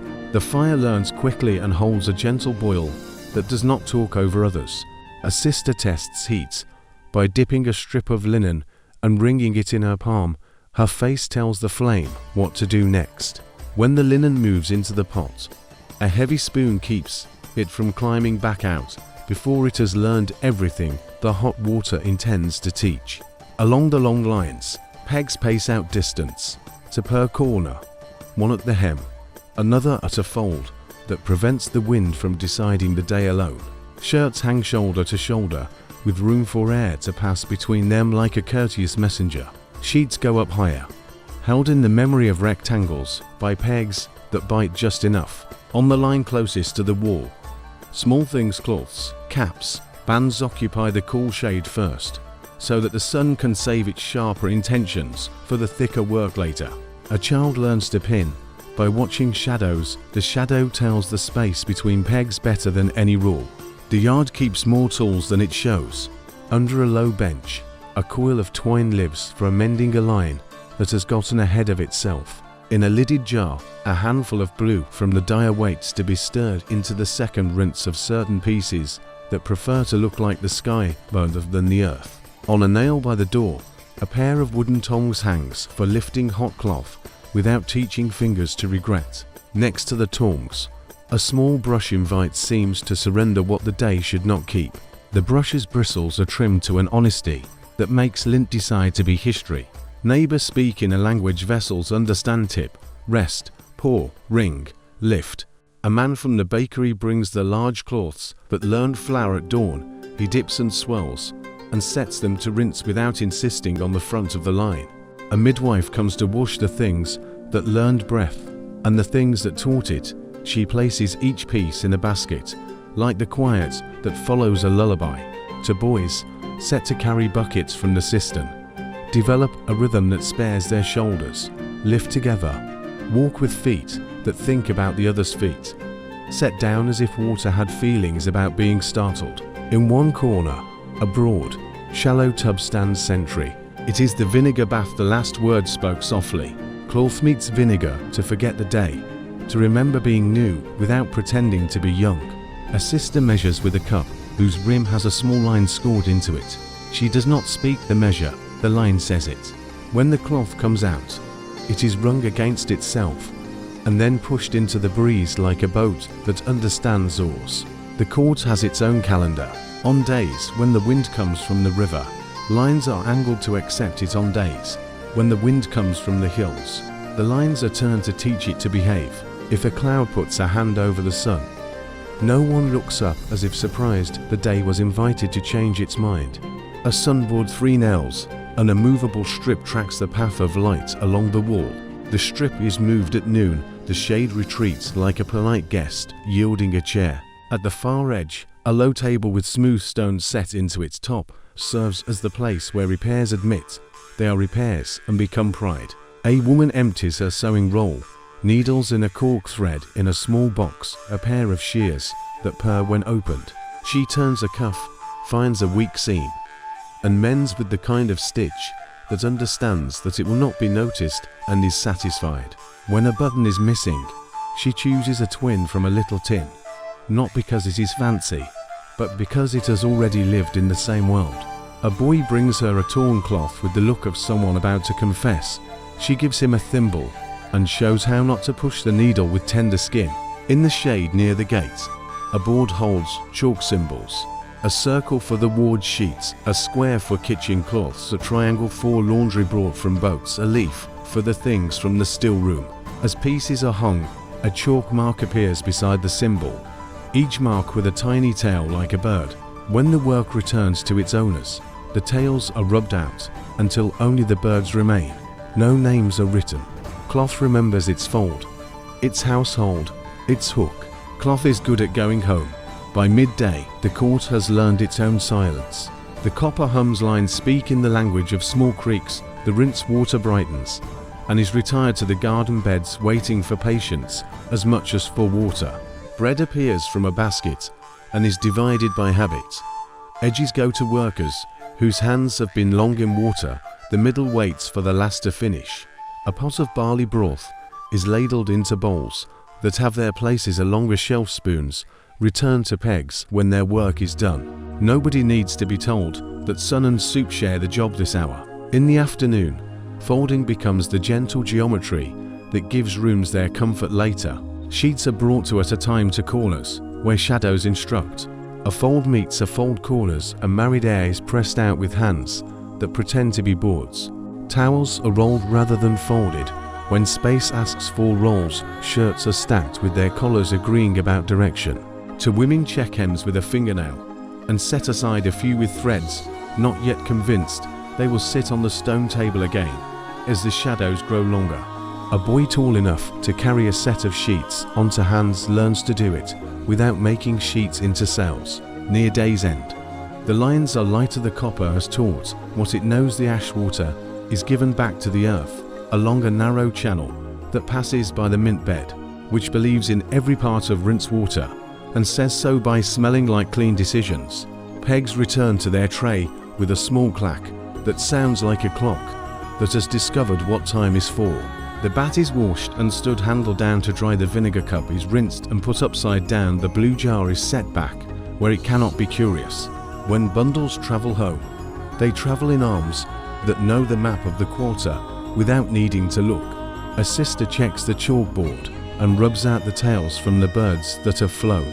The sewing table is cleared and its stones wiped, because stones can be taught to be kind. The gate remembers to be narrow enough that bundles are not rushed. The last thing to leave is the smell soap not fierce, sun not jealous, water not eager, vinegar not sorry. Evening presses the court back into the shape it had before every piece of linen tried to become weather. Lines sag a thumb's width and are tightened with a twist and the sound like a quietly made decision. The copper is covered and left to shine in the habits of tomorrow. A woman closes the gate as if closing a book on the page she intends to find again without trouble. The yard is there, folded into itself, a promise made of pegs and patience. If sleep arrives, let it. Ash will remember rain, copper will remember flame, pegs will remember corners, lines will remember angle, vinegar will remember its measure, blue will remember hiding, stones will remember warmth, chalk will remember birds with tails. The laundry court will keep your place in the long grammar of care where water and sun learn to agree. Pocket pictures to carry forward, a bat tapping linen in a basin, a copper with steam that doesn't hurry, a blue jar for the second rinse, a tray of pegs, like chessmen ready to play fairness, a sunboard with a movable stripper mending, table with stone set into its top, chalkboards with tails on a board, a vinegar cup with a scored line, towels rolled like quiet logs, mint along a channel that carries rinse water away with thanks. If sleep arrives, let it. Tomorrow's gates will open in the same slow arc, and hands will remember what to do before words can decide whether to follow. The eighth part. The still room wakes before the street does. Its windows face a small garden that has learned to speak softly, mint under a gutter that remembers last night's rinse water, rosemary that keeps its shape in high weather, lavender that does not make a drama of scent. A table of scrubbed wood waits with humility to balances with weights in a tray. 6 spoons that know their measures by feel, a funnel with a cloth hood, a sieve that forgives clumsiness, a kettle that prefers a low flame, and a ledger that has only one habit too, space between lines, so the hand can think.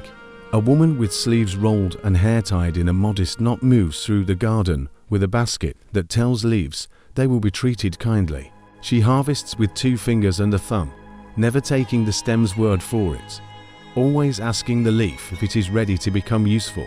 Mint first, while the day is cool, rosemary next, because needles teach patience to the kettle, lavender last, so the baskets do not try to sink. Morning light finds the dew and turns it into a gentle grammar of silver. The basket accepts the lesson and does not spill it. Inside, the kettle receives water that has met a linen cloth and a patient jar. The flame begins its quiet work, just enough heat to answer questions, never enough to write speeches. The woman weighs leaves on the balance. A small brass weight is placed. The pans consider one another. The needle admits to agreement. She writes mint, 1 small weight and a little more, because a little more has meaning here. It is the difference between a recipe and a relationship.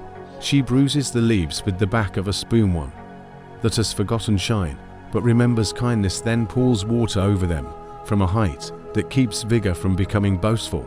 Shells along the wall hold jars with shapes rather than words, circle for mint, sprig for rosemary, ear for barley, drop for vinegar, star for anise. The shapes are drawn in a hand that could be read by a tired soul, and the jars are arranged in an order that the hand can find in the dark. Corks sit in a shallow bowl at full boats. Each cork will return to its jar and be guided home by a twist that means enough. The still room does not hurry corks. It teaches them to be lids by making them feel like belonging. On the far table stands an alembic, plain as a teapot in a Sunday dress. It is used on even days to distill rose water for linens and hand bowls in houses that remember civility even when the world tries to forget. Today is odd, and the alembic watches without complaint. The woman measures vinegar into a clean jar with a lip that saves drops from misadventure, then adds sprigs of rosemary. She is counted in her head as 3 and a patience. She will set the jar in a window where the sun can teach it a certain calm in 3 days. It will learn to be a friendly wash for hands and door handles, to make the ordinary brave. The apothecary arrives after the sun has climbed to an hour that forgives boots on floors. He knocks only with his knuckles, because metal can be read as presumption by rooms that value quiet. He brings a basket wrapped in linen, a packet of alum, a cone of sugar meant to become small treatments for the throat, a paper of camphor that must be kept in a jar that does not think it is important. He sets them on the table, washes his hands without commentary, and turns the ledger toward himself long enough to write a line that begins with brought and ends with for the city's patients. Together they work in the language of making. He grinds a little anise with a pestle that has developed the humility of stone. She strains a mint infusion through a cloth that was woven by someone whose name the ledger does not hold, but whose effort the cloth remembers. He ties paper around small bottles with thin string, not so tight that fingers will grow angry later. She trims wicks for lamps that will stand by bowls and basins, reminding water to do its job in the key of quiet. They do not call these cures, they call them companions for the day. At the back door, a boy arrives with a basket of lemons that the fairy has allowed to cross first rope, then ring, then hand. He lays them on the table in a row that the eye can understand while the mind rests. She cuts one. The room brightens with a clean argument, and she squeezes juice into a bowl through a cloth that catches seeds for the garden. The peels go into a jar with vinegar, and time the juice waits for those whose cups will be flavored, not because the juice has power, but because the tongue takes courage from simple things handled well. Along one wall, a narrow cupboard holds the stillroom's little politics: paper cones for powders, a stack of folded muslin squares for face cloths, lengths of thin cord for tying, pins in a cork, and a drawer of labels cut to the shapes in the room's language. The labels are not for shouting, they are for remembering where kindness lives. When the door opens to admit a neighbor, the room feels larger rather than smaller. The neighbor sets a jar on the table, points to the sprig drawn on a label, then points to her own wrists. The woman nods and prepares a small bottle of rosemary water for wiping one that makes hands smell like competency. Sometimes the still room teaches the city to breathe together. A sister carries a tray to the town hall, a jug of the vinegar wash with rosemary, a bowl of lemon slices for the jug by the fountain, little cones of salt wrapped in paper for the token table where people press their thumbs, a jar of mint to be stirred into a pot of barley in the kitchen that feeds the line. The apothecary walks with her as far as the square, then turns toward the inspection shed to remind the bottles that glass like sun and dislike fuss. They do not hurry. A slow step gives the street time to understand it is being cared for. In the corner of the room, a low stool sits facing the window. On it, sometimes, the woman rests with a piece of linen in her hands and sews a hem that had fallen in love with being loose. She watches the shadow of rosemary on the sill and reads it as a story of our short petioles, long rest. When the kettle quiets, she stands again and pours warmed rose water into a little pitcher with a spout like a bird's beak. She sets the pitcher on a tray with a basin and 2 cups. She carries the tray to a neighbor whose sleep was interrupted by a whirring that had mistaken itself for foresight. If the day asks for a stronger smell, the room offers it thoughtfully. Camphor is wrapped in a cloth and set in a corner where air can pass by without becoming brash. Anise is simmered with honey, not to make a sweet, but to make a throat remember how to let air pass without commentary. A small amount of spirits is warmed with a sprig of thyme for those who wish to wipe door handles and then think no more about it. The room does not argue with fear, it gives fear a place to sit until fear discovers it enjoys being furniture more than being a guest. In late afternoon, the ledger grows 1 line heavier and many worries lighter. The woman writes distributed in a hand that could be mistaken for a fence picket upright. Dependable, and lists what went out into the day. 4 jars with sprigs, 8 bottles with circles, a cone with a star for a household that likes tea, that tastes like slowly remembering. She leaves a space after the last entry and draws a small rectangle, the place where tomorrow will put its thumb when it is satisfied with how today learned. Evening returns the garden to first thoughts. The rosemary stands like a gentle guard, the mint lies low. Generous as a map, the lavender offers its calm without accounting. The woman hangs the cloths from the day on a short line under the eaves. The apothecary cleans the pestle and sets it upside down to dry. Corks return to jars. The kettle gives back what heat it does not need to keep. The window is left open the width of a hand, so night can learn the room's language, and the room can learn what stars have to say when they talk at this low volume. If sleep arrives, let it.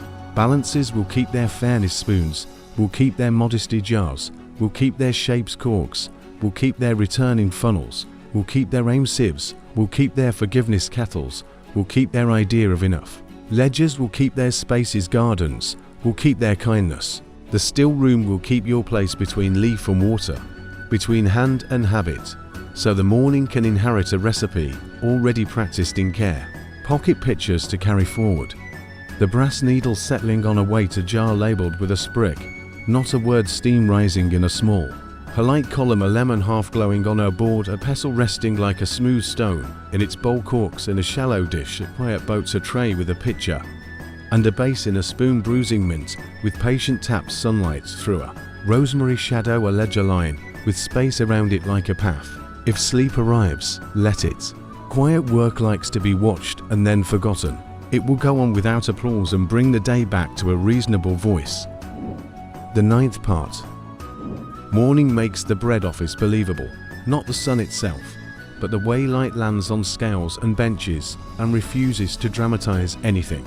A short flight of steps leads to a porch with 3 doors, one 4 tokens in, one 4 loaves out, and one that is neither in or out the clerk's door, through which paper goes to talk to shelves. The porch has a rail at hip height, so people can lean without deciding to become a line too early. On the wall, a slate shows a square divided into small boxes. A boy adds a chalk dot to each box as baskets of flour arrive from the mill. Dots are simple. They do not argue with hunger, they just say here. Inside, the scales are set before conversation. A beam finds its level. Weights are arranged in a shallow tray like comstones, and a wooden scoop sits on a cloth, so its edge will remember kindness. A basket with tokens, clay discs pressed with shapes, rather than letters, waits in the clerk's shadow. The shapes are the language of the quarter. A loaf for a loaf, a leaf for barley water, a circle for a small ration, when a house has grown quieter by one voice. No names are written. The bread office trusts hands to recognize their own work without making a list of souls. In the yard, distance has been taught with ropes and pegs, not tempers. To ropes run from post to post, with knots the size of walnuts marking where feet should rest between steps. When people arrive, they take a slow tour of the yard before they think about the door. A sister walks the rope line like a gardener, turning a knot here, smoothing a twist there, teaching space to stay gentle. She carries a basket of small markers, a bit of colored yarn, a wooden ship, so she can give place to those who must step away to carry a child to shade or to ease a knee.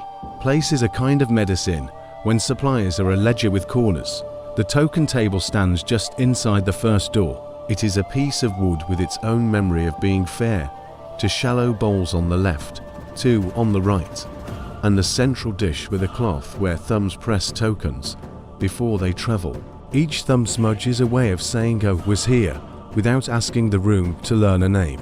The sister wipes the cloth between tokens with a tiny glass of vinegar and rosemary. The room's prayer said in a language of hands. A jug and a fixed dipper stand at elbow height, so water will not become an argument. Flour arrives in a gentle drumbeat sacks on a barrow. The miller's boy stepping lightly to spare the boards. He tips the first sack into a beam, then bends the mouth of the second under itself to show it has pledged patience until called. The clerk watches the chalkboard and adds 1 dot for each sack that is willing to become bread rather than simply flour. He draws a faint line beneath the last dot to mark the day's promise. Lines are quieter than speeches and better at remembering. Near the oven, an early loaf rests turned on its side to cool the way roofs cool after rain slow. With purpose, the baker's knife is long but not sharp to the eye, and its edge, when it enters a loaf, makes a sound like a Greek. He weighs each piece at the counter, not to be suspicious, but to honor the quiet treaty between hunger and fairness. A weight sits on the beam. The loaf meets its opposite. The measure says yes. The baker cuts with a steady hand and sets each piece on paper folded twice, then once again, so the crust will not wake into dust before it meets a table. Outside, the line practices being a line without forgetting to be neighbors. A woman ties a string around her basket's handle and hooks it on the rail where it will keep her place while she sits. An old man leans his stick against the post and rests on a bench that remembers knees. A child traces little loops on the stone with the toe of a shoe to see if loops can learn manners. When the door opens, the line moves half a pace and then stops, as if listening to whether the room has changed its mind about the meaning of enough. It has not. Enough is a road that does not like corners.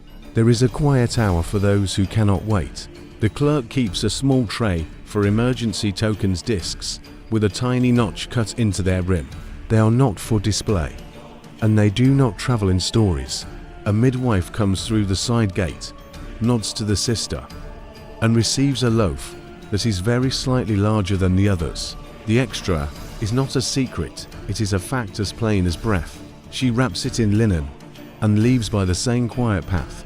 And the yard, having learned that mercy can be scheduled, returns to counting without counting itself unlucky. On the porch, a board shows the shapes for today's ration: a loaf, a leaf, a circle. The leaf means barley water cooled in a tub set under an awning, a drink that carries with it the taste of having time. A boy pumps from the cistern into the tub, counting strokes without numbers up to breath, down to breath, up to breath again, while a string of mint leaves stretches its scent like a soft rule. When the cup is handed, it is touched to the rim of the tub before being lifted, an old habit that decides to be a new rule because it makes sense in the mouth. Inside, a second table is set for exchange. Not money. The day does not ask money to do chores it is not good at, but promises a token for a loaf, a chip for broth later, a circle for an extra dipper when the weather favors thirst. The clerk places tokens on a strip of linen marked with faint circles. He does not look up to identify faces, he keeps his gaze on the work, so that everyone's work can feel the same size. When a hand trembles, the table trembles with it and gives no opinion. Afternoon, the yard redistributes shade. Lines angle toward the wall, where the sun has decided to be enthusiastic. A canopy is stretched from hooks that learned patience at the laundry. The sister shifts benches by a pace and discovers that a bench can also be a promise. The baker turns loaves in the oven with a peel that has learned modesty. It speaks with the barest whisper, and out come more loaves that look like the idea of bread and nothing else.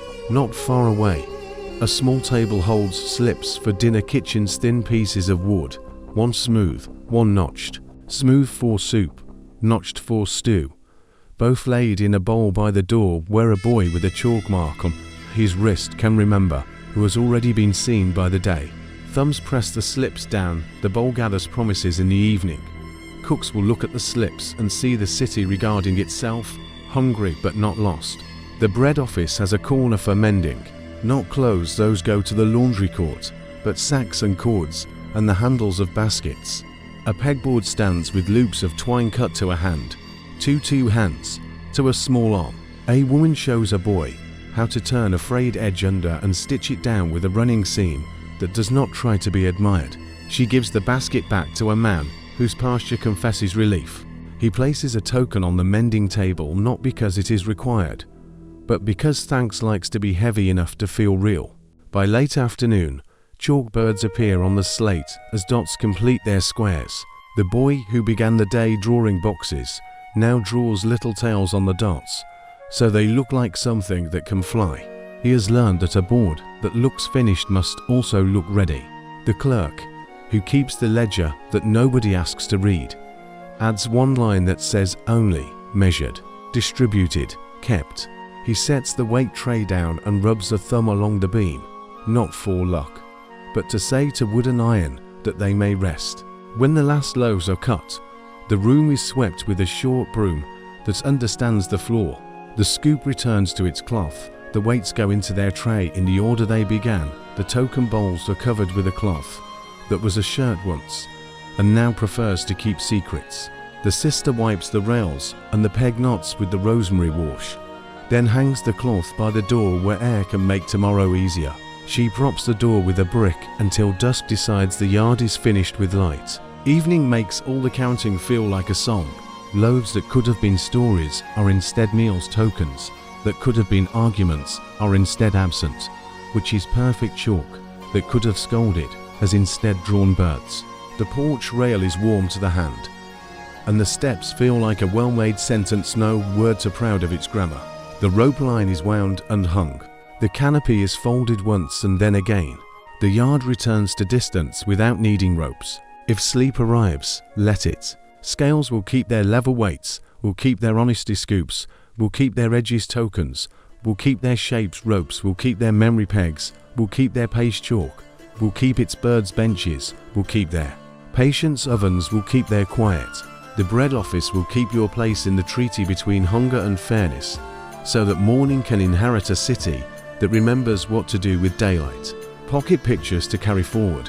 A clay disc pressed with a loafer beam coming level like a thought, finding balance, a rope with walnut knots teaching feet, a token cloth dotted with thumb smudges, a loaf leaning to cool a jug, and fixed dipper at elbow height, a canopy stretched one pace farther into shade, slips in a bowl smooth and notched like to kinds of promise, a mending table where twine learns to be gratitude, a slate square filled with dots that have grown tails. If sleep arrives, let it. Enough will still be enough, because many small instruments have agreed to make it so and prefer to keep their agreement quietly. The 10th part. Water makes rules long before people do. The city's water house looks like a thoughtful hill, a low building of lime-washed stone with a shoulder of earth against its coolest wall, a roof that prefers to be heavy, and a doorway deep enough to teach sun to whisper.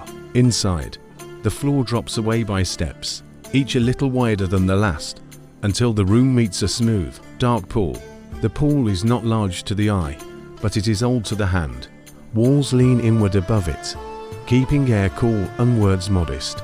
Cistern, some would say, but the water house calls itself a calendar. At first light, the keeper unlocks the wood gate that never learned to slam.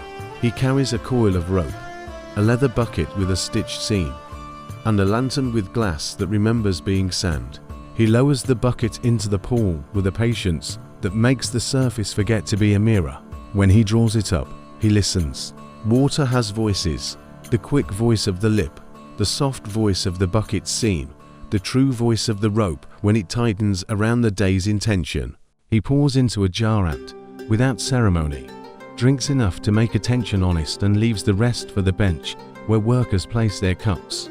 A board hangs by the door, marked with knots and beads rather than numbers. Each bead slides along its cord and stops at a knot that the city has learned to call morning, second morning, noon, and so on. The keeper moves one bead, and the room accepts his judgment the way a field accepts a gentle footstep.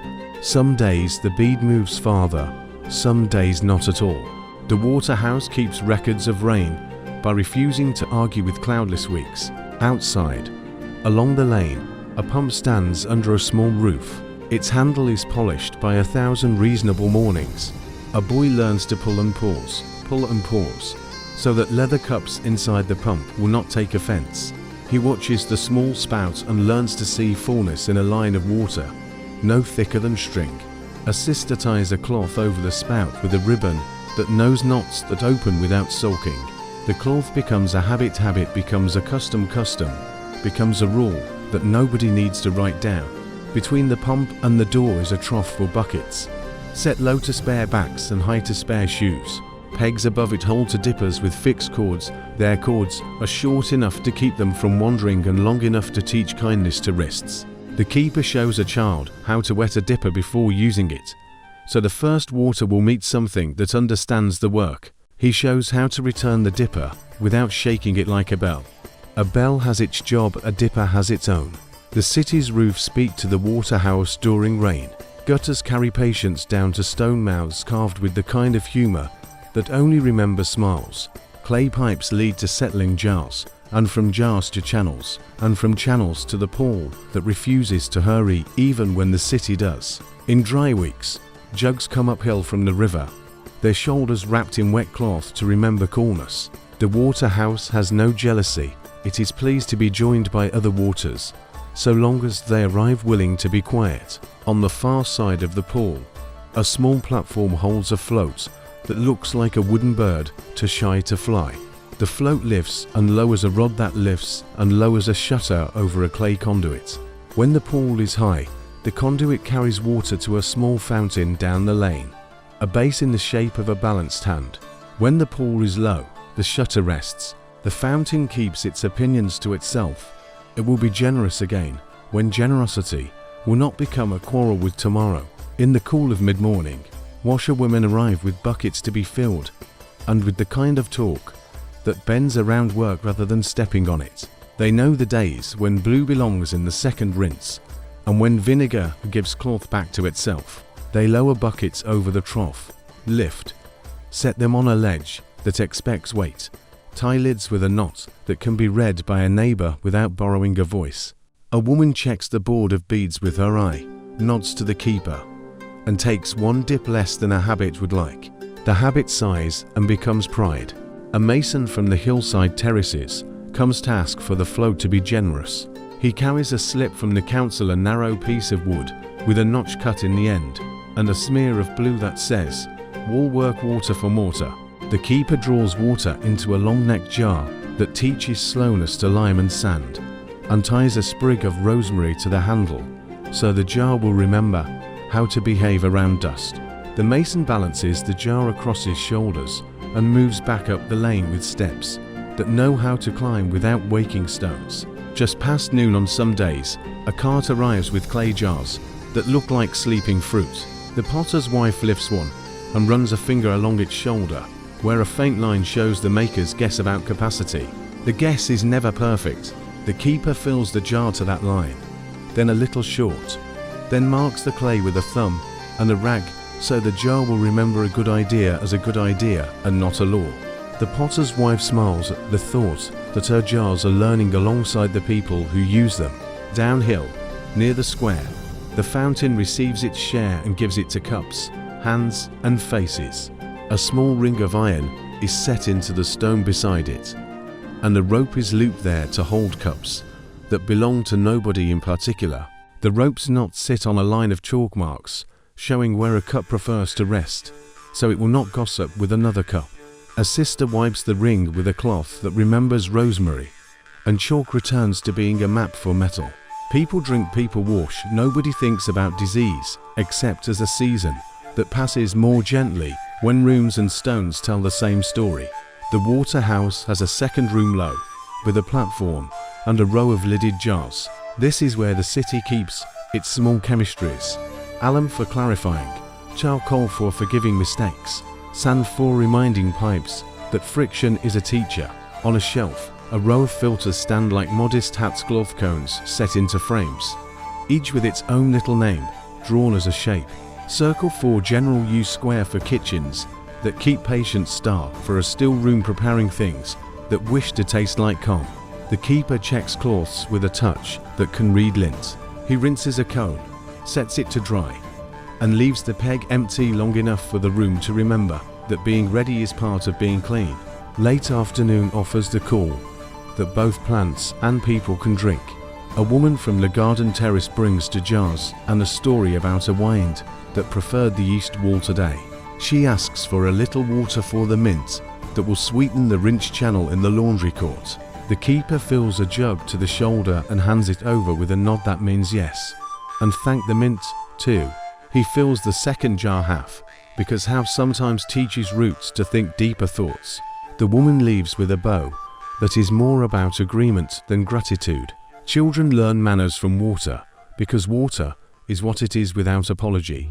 A boy asks if he may pull the pump. The keeper says yes, and places his hand over the boy's to show the weight of enough.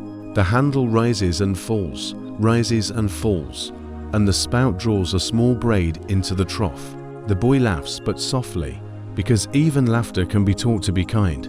He points to the float bird inside, and the keeper explains that the bird lifts when the pool lifts and sleeps when the pool sleeps, and both are correct. Evening brings the carriers, those who deliver jars to doors, whose stairs have steep ideas about knees. They have straps that cross their backs and bells that don't ring. They have feet that know where the stones misbehave, and shoulders that can tell the difference between water for a pot and water for a bowl meant to catch the day's breath. A carrier arrives with a slip to shortcuts at the edge, the sign for late, meaning the household overslept or the child was sick or bread did not rise and hands were full. The keeper fills the jar to a line he drew months ago with a strip of wax and heat, and he adds a small dipper without being asked. He ties a knot easy to undo and watches the carrier disappear into a lane that believes in him. At the last light, the keeper lowers his bucket once more, taking out what the night will use to keep the air honest in the water house. He ties the gate and checks the board, sliding a bead to the place where endings wait for beginnings to agree. He sweeps the steps with a broom that has never tried to be a judge, then sits for a moment on the bench where dawn leaves its first call thought. The pool is a dark eye. It looks back with friendship, Night in the waterhouse is not silence. It is a sentence written without haste. Drops from a pipe, the wall is still teaching. A thread of air over the pool. The small talk of jars cooling their clay bones. The lantern is blown out with a breath that does not think itself important. The keeper lifts the latch once, twice, to be sure the gate is glad to hold.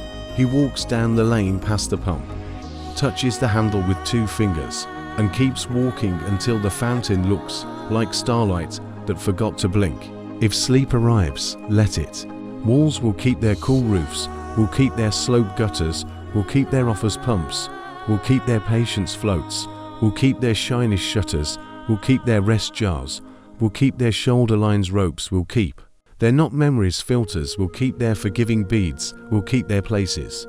The waterhouse will keep your place between rain and cup, between pool and pulse, so that morning can inherit a city that remembers how to drink without arguing. Pocket pitchers to carry forward, a leather bucket stitched with a single. Honest seam the bead board with cords, and small knots a pump handle smoothed by useful days, a dipper returning to its peg, without dripping pride a clay conduit, under a float that looks like a bird roof mouse grinning over jars, where sand forgets to boast a rope of cups, beside a laneside basin, a cloth cone filter drying in a kind of patience, a carrier's strap crossing a back that knows the map of steps, a thumb-warmed mark on a jar's shoulder that says, "Here is enough today." If sleep arrives, let it. Water will continue its slow agreement with stone and wood and hands, and in that agreement, a city learns to feel like home. The 11th part. Markets learn to whisper when the city asks them to. The square is a shallow bowl of stone that remembers many voices, but at first light it listens to chalk. A woman with a string tied to a stick draws arcs on the pavement, each arc a gentle invitation for a stall to keep its breath. She anchors one end of the string with her foot and turns slowly. The chalk follows with the calm of someone tracing a plate on a table. When a circle is done, she adds a small tail to show which way baskets should face, so as will learn to look in the same direction without feeling ordered. Canvas wakes next. Poles rise at a pace that does not startle pigeons. Ropes go from ring to ring across the square and make lanes that prefer walking to wandering. A sister tests the lanes with a basket on her arm. She finds a turn where elbows might forget themselves and adds a peg and a looped cord. The loop hangs like an idea that has already proved itself. The lamplighter, who is also fond of shade, helps angle to awnings, so sun can be a neighbor rather than a judge. At the edge of the square a board stands with hours measured not by numbers, but by beads on 3 cords. Morning, near noon, late. The bead for the first hour sits against a knot. When it slides, the knot becomes a memory. Below the cords a shelf holds shallow bowls for coins, stamped paper slips for change, and a small glass with rosemary vinegar and a folded cloth. A boy wipes the rims of the bowls and sets them on chalk circles drawn on the shelf, so they will return to themselves with dignity. The market keeper arrives with a staff that is not about authority, it is about distance. A notch at one end marks the space a stall should keep clear in front, a notch at the other shows the width of a path that wishes to be patient. He carries a little bundle of wooden tacks cut as shapes: a fish for the fishmonger, a leaf for the herb seller, a jar for the potter, a spool for the weaver, a loaf for the bread corner that remembers the office's treaty. He hands the fish tag to a woman with a blue scarf who knows the river by smell alone. She hangs it where eyes will read it without letters. Fish come in early, when water still thinks like night. The fishmonger spreads straw on a slope board and sets shallow pans with river cool water. She lays fish with heads toward the same corner order, helps hands move kindly. A lad with a bucket drizzles the pans as a kind of listening. The fishmonger's knife has no interest in speed. It is a blade that learned patience from rope. She keeps a bowl of lemon at her elbow and the second bowl of rosemary cloths for the rail. When a coin lands in her shallow bowl, she slides it to the vinegar cloth, wipes, and only then passes it to the change bowl, where paper slips settle like quiet birds. At the next circle, the herb seller lays out leaves that have agreed to be specific: flat parsley for intent, cold for cheer, mint for water that wishes to please, thyme for doors, that like to be wiped and then forgotten. Rosemary for the memory of fairness. She measures by pinch and by sprig, then by little bundles tied with twine that knows how to untie. Her scale is a small beam with shells for pans and brass beads that like to be consulted rather than obeyed. A girl watches and counts sprigs aloud in the language of fingers. The herb seller nods when the count becomes a rhythm. Across the lane the potter's wife builds a hill of bowls that do not begrudge being stacked. Each bowl has a faint shoulder line where a good idea about capacity lies. She sets a jug on its side to show the shape of pouring and tucks a sprig of lavender into its mouth, so people will remember that clay breaths even when it seems asleep. There is a small dish of slips-thin wooden markers for those who bring a broken thing. The slip is not a receipt, it is a string on the finger of the day. The weaver hangs cloth that believes in shade. She pushes pegs through the selvage and stretches the fabric, just enough to tell its own story, but not enough to boast. Her measuring rope is marked with knots where sleeves tend to end, and where beds prefer to be covered. She measures across, never along, and tells a boy why. Across remembers bodies, along forgets knees.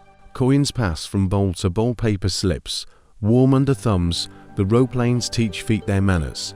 By the fountain arch a table for balances keeps the square honest and light. The city's clerk of measures sits with a beam that can smell shaved weights and a box of official stones that never travel alone. A seller who has cut cheese a little too generous brings his piece to the beam and lets it be corrected toward fairness, not toward shame. A woman who sells eggs sets them on a straw ring. The clerk nods to her habit of testing by water, then checks one weight for pride.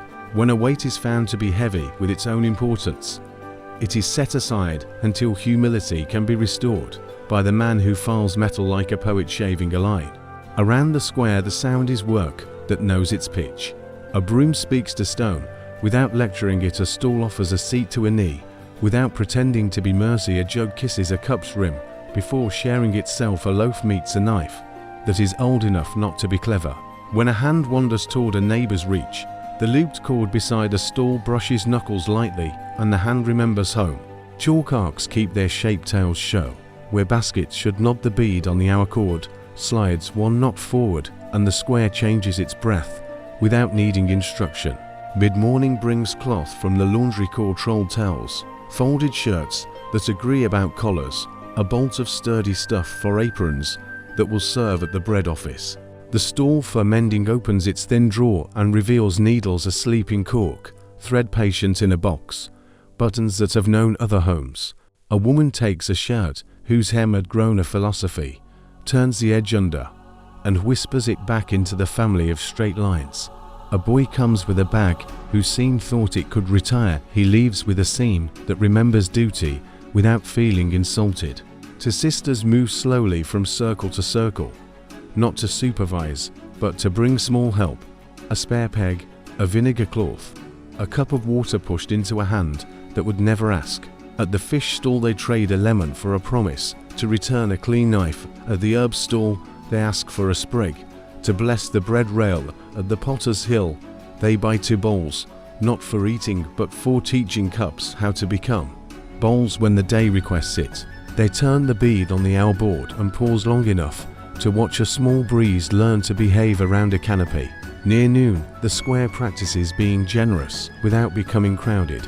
A rope is unhooked at one end and moved by the width of a hand. This makes a lane for a chair that rolls, guided by a neighbor whose hands are large and gentle. The chair's wheels mark lines on the chalk that look like a language that will be easy to learn. The neighbor buys parsley, then a fish, then a bowl, then cloth that will become a towel for a friend. He works without fuss, and the square practices seeing him as completely ordinary, which is the highest compliment a market can pay. In a cool corner, a small bench holds the market bellow, round, covered by a little roof that keeps sound from thinking it should be an event. The bell is rung at the end of each hour. When the bead moves, it rings once plus one, once for the hour, once for the next breath. Sellers glance, measure what remains, and decide to be ready for whoever is next. Those who bring food to the kitchens take slips of wood smooth for soup, notched for steel, and tuck them into baskets where onions and leeks have arranged themselves like neighbors who do not gossip. The coin runner comes through. Toward the end of the day, a girl with a leather purse on a long cord, a wooden chip or a ribbon that says the bread office trusts her, and a habit of counting with the breath, not the tongue. She trades heavy coins for lighter slips, then returns with change to stall bowls that have grown thin. She wipes her hands, not because they are dirty, but because the market is a ceremony of modest cleanliness. A dog that belongs to nobody, and everybody carries a little rope in its mouth. For those who forget what distance looks like when arms are full, the dog is paid in kind words, and once, by accident, a lemon peel. Not all selling is buying. A man arrives with a small book of seeds in paper envelopes tied with thread. He lays them on a board and draws a sprig on each with charcoal. He gives seeds away to those who ask carefully and writes nothing down. His ledger is soil in small shoes, and he is satisfied by that. Nearby, the toy maker sets windmills that turn whether or not children insist on it. Their quiet makes adults remember wind without thinking of weather.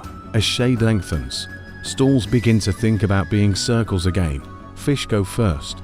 Water poured from pans into a barrel for the garden. Straw becomes a bed for pots that do not wish to chip on their way home. Cloth is folded in a rhythm that the laundry court would approve. The chalk arcs show through the day's work as if they were bones under an honest face. The market keeper lifts his staff and tests a few rings set in the squares. Stone's iron still understands rope, which is another way of saying tomorrow we'll find the square ready. At closing, the board of hours receives all beads against their knots. Bowls are wiped and set on their chalk circles. The rosemary glass is refilled, and its cloth washed on the way past the still room. The sisters carry a basket of sprigs back to the waterhouse. The lamplighter folds a canopy with care and hangs it where mice will not consider it. Bedding. The bell is rung once, plus one. The sound falls like a hand smoothing a blanket. If sleep arrives, let it. Chalk will keep its arcs. Beads will keep their knots. Bowls will keep their circles. Ropes will keep their loops. Canopies will keep their angles. Knives will keep their patience. Jugs will keep their kiss with cups. Slips will keep their promises. Sprigs will keep their language. The bell will keep its roundness. The market will keep your place between giving and receiving, between measure and kindness, so that morning can inherit a square already practiced in being gentle. Pocket pictures to carry forward. A string and stick drawing circles. A staff with two notches showing distance. A fish tag hanging from a blue scarf. Shells holding herbs on a little beam. A jug resting on its side with lavender in its mouth. A measuring rope with knots for sleeves. A board of beads that tells time by consent. A vinegar cloth touching a coin before it becomes change. A bell under a small roof. A dog carrying a rope. If manners could wag. If sleep arrives, let it. Buying will still be slow, and slow will still be beautiful. The 12th part. Quarantine looks like courtesy, wearing a cord. Along the east side of the market, a little street has learned to walk more slowly. Dull rings wear soft ties to loops and a slip knot that tell the hand what the mouth does not need to say. Please leave what is needed. Please wait a few steps off. Please let air do part of the work. On lintels a symbol appears in saffron water that dries to a quiet gold. Not a threat, not a sentence, a reminder. The mark will fade. The habit should outlive the mark. The day begins with the ward beadle, a woman who knows how to be firm without raising her voice. She carries a pouch with tokens, a small bell she does not ring, and a reed pen whose nib is blunt because blunt pens write kinder notes. Her ledger is a fold of wax boards tied shut with linen tape. At her belt hangs an hourglass the size of an orange. When it turns, she moves to the next doorway. She knocks softly wood on wood, not knuckles, and steps back the width of a cord. No one has to be told the width. The cord is there, tied to a ring, laid along the stones, looped around a little peg by the step. People are good at remembering when you give their hands something to remember with. Supplies travel by window more than by threshold. A shelf like a narrow balcony sits inside each quarantine shutter. A basket hangs from a pulley the way a moon hangs on a sky's patience. Bread arrives in a cloth square tied with two corners. The knot opens if you look kindly at it. Broth arrives in an earthen bowl with a lid that was a plate in a previous life. Dried sops go down in a net bag. A sprig of thyme rides along because time is a polite optimism. Coins come back in a small dish beneath a thin bath of vinegar enough to teach fingers to wait for dry. No one counts in a hurry, totals prefer afternoon. A nurse, not called that but deserving the name, works the inside of the court. She wears sleeves that button at the wrist and a kerchief that makes hair a matter for tomorrow. On her table live small instruments, a spoon with a long handle, a cloth for dampening lips, a jar of rosemary oil that she does not claim can argue with a fever, but that can persuade air to believe in calm. She sets a jug on the windowsill to let light say what warm should be. She tells the room to breathe. Shutters to the second-notch door on the wedge that keeps a promise of open, a fan of straw that lifts air and folds it back. She speaks little. Fever hears too much when people speak at it. The alley teaches the city how to queue without becoming a performance. Chalk circles mark places where feet won't touch pride. A rope with knots the length of 2 steps hangs along the wall. Hands slide from knot to knot when talking out of windows takes longer. A little awning leans from upright posts, not so people can hide, but so rain will take its weather elsewhere. The market hears less haggling this season. It learns that asking is this enough. With eyes is a language. At the end of the lane a boy stands with a slate. On it he draws circles for porridge, lines for bread, a little leaf for herbs from the still room, a ring for lampwick oil, a cross for a physician's visit to be scheduled, a star for the midwife who has become for as long as this lasts the mid-sleeper, the mid-soup, the mid-anything that needs a pair of steady hands. When baskets return, he wipes a symbol with the cuff of his sleeve, and the slate forgets on purpose. Forgetting on purpose is a municipal skill. This is the season when letters wear string instead of wax. Notes pressed into wax tablets lie on ledges so people can speak without waking air. We need water at midday, one says. We can swap to jars of grain for soap curls, says another. There's a rhythm of messages arriving and going. A tide on stone, slow enough for the ear to fall asleep by. A runner moves the tablets along the lane with a stick and a tray that keeps hands from learning what they don't need to learn. He scrubs the tray with vinegar and hangs it to dry where the sun says it is safe to stop thinking about it. Church bells, which used to tell people how to divide work, learn a different duty. They ring rarely now, and at a distance, a low, unstartling note sent to the city's edge. Remember to open. Remember to space. Remember to be kind to windows. A small handbell lives at the beadle's belt. It is a bell that has never once had to ring. It is a symbol cymbals the tools when they prefer to be quiet. Inside the cord, nights are long and away mornings can forgive. Fever has its hours, rest has its hours, and between them lives the work of water. A basin with a shoulder marks sits near the bed. A cloth folded lengthwise rests on its rim. An invitation to be dipped and wrung and laid across a brow. A spoon that measures by sips, not by pride, waits on a plate. A pot with a lid warms on a trivet that came from a smith who learned that legs on pots are a civic contribution. A light burns in a little lamp set behind a screen, so flame will feel important without trying to make a show of it. The city's measures bend to the season without breaking. A bread treaty adjusts its weights. The water house keeps a jar for inside the cord. The laundry court runs a morning line for households whose arms are tired. The still room keeps a dish for each lane, labeled not with names, but with one color per day. Mint and thyme and a curl of citrus peel float in kettles that know they are not medicine, they are practice. The practice is to persuade the day to behave like a neighbor. The mortality clerk whose work ordinarily knows how to stay out of the way steps into light now and then. Once a week she tips pebbles from small bowls into a larger bowl that says this week, and from that into a jar that says this month, and from that into the city's book that says nothing other than we were paying attention.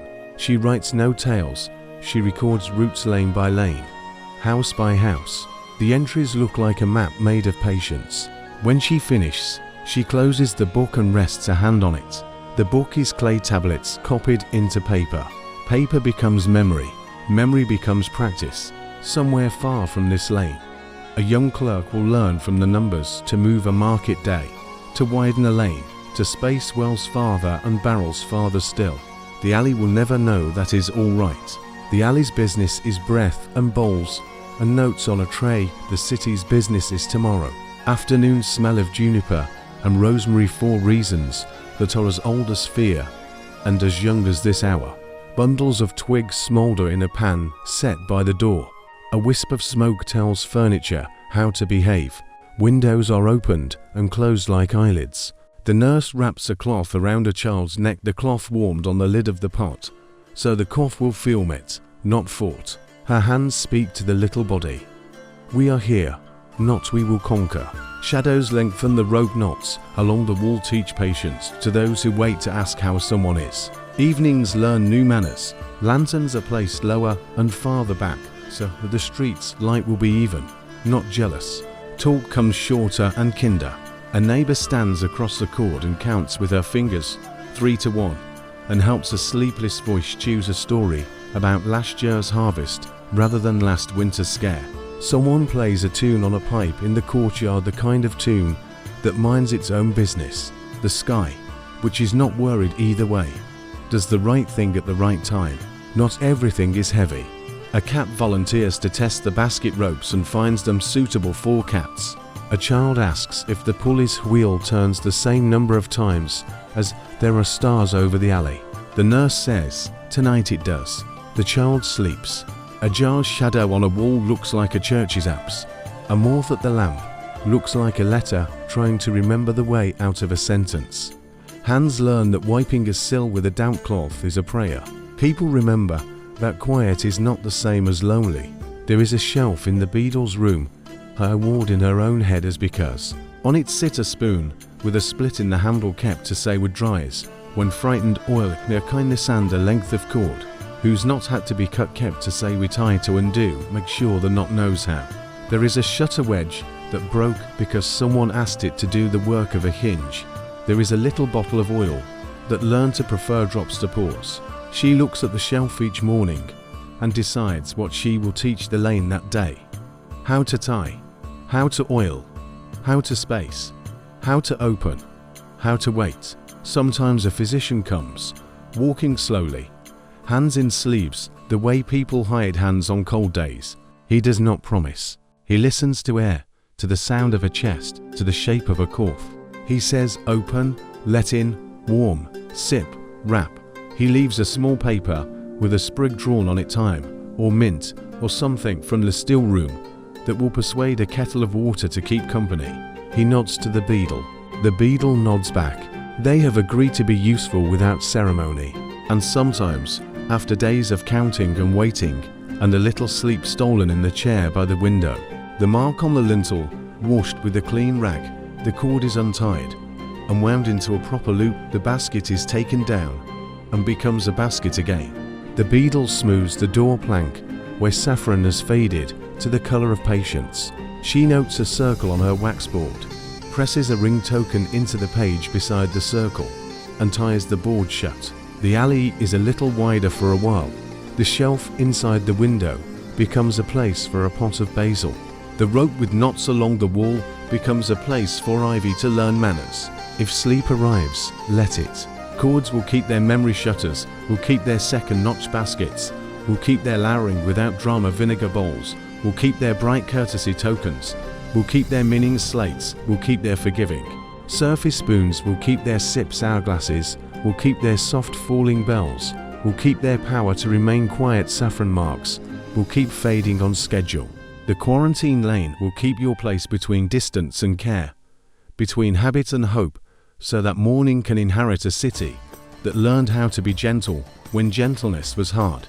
Pocket pictures to carry forward.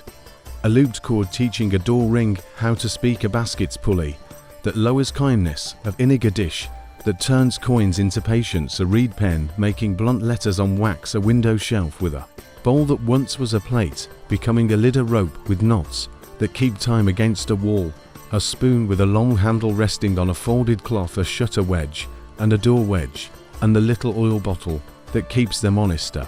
Slate erased with a cuff, a saffron mark, fading from gold to the color of lesson learned. If sleep arrives, let it. The lane will still be here in the morning, quieter, wider by a hand's width, and wise without having had to shout. The 13th part. The still room keeps company with illness without pretending to be its master.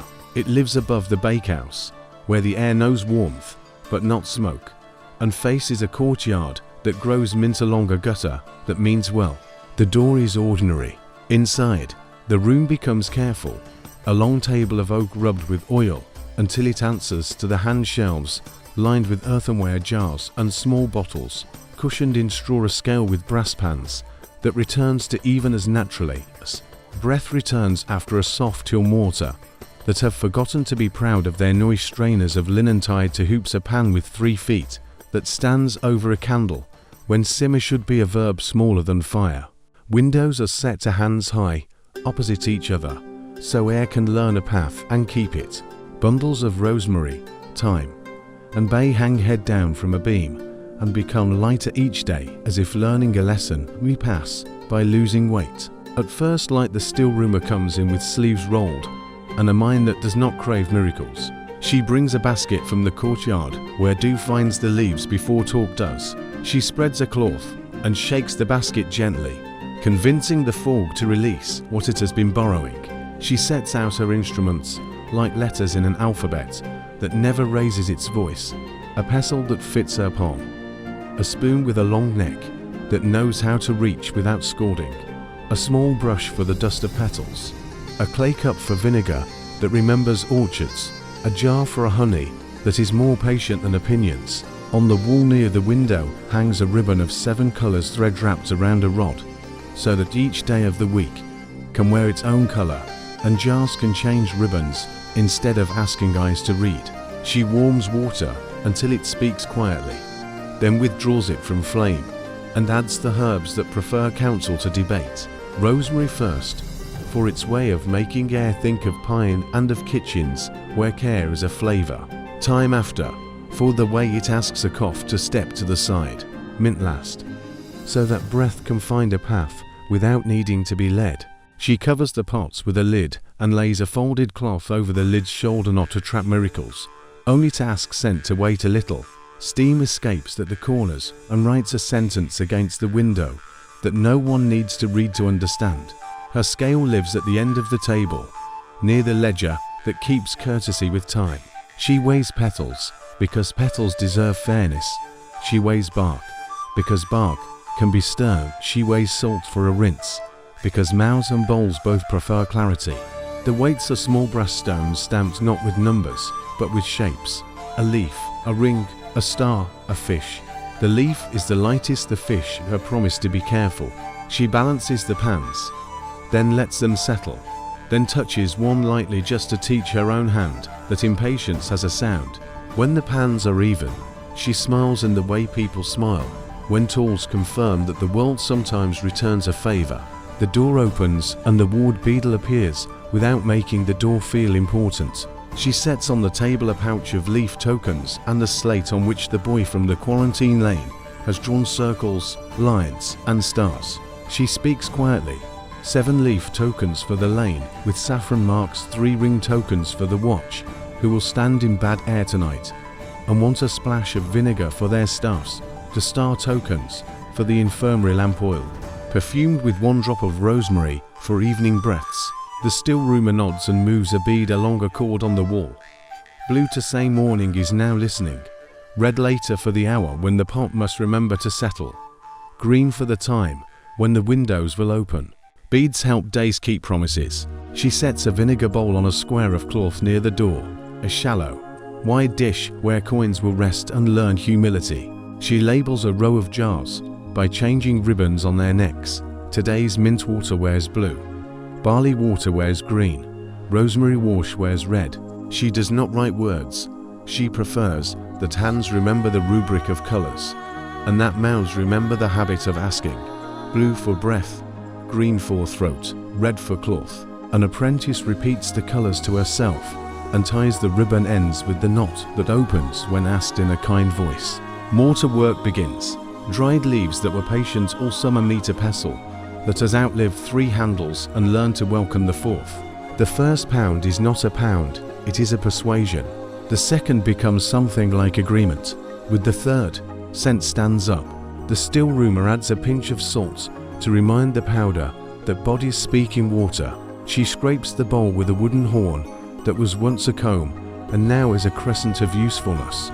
She tips the powder into a jar that wears today's ribbon and settles it with a tap that shows the powder how to fit together without sulking. Barley water is for mornings that need a little grace. She rinses the grains until the water forgets to be cloudy.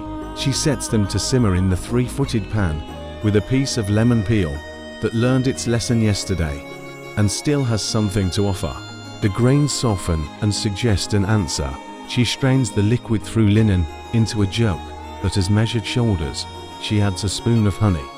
Not to sweeten life cannot be bribed, but to convince the throat to permit kindness. She leaves the jug to cool near the window, where passing air can remember what it is for.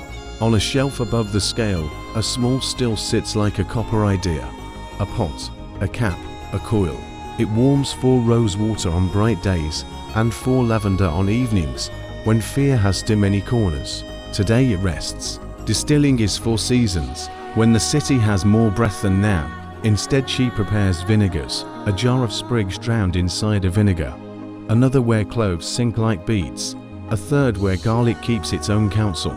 Tradition remembers stories about thieves and vinegars. The stillroomer remembers that vinegar is a good idea for hands, and that stories do better at doorways than at bedsides. She sets the jars on the windowsill and turns each once, so light knows both shoulders. By mid-morning, the still room has taught the day its cadence. A sister arrives with a star token and a list spoken softly.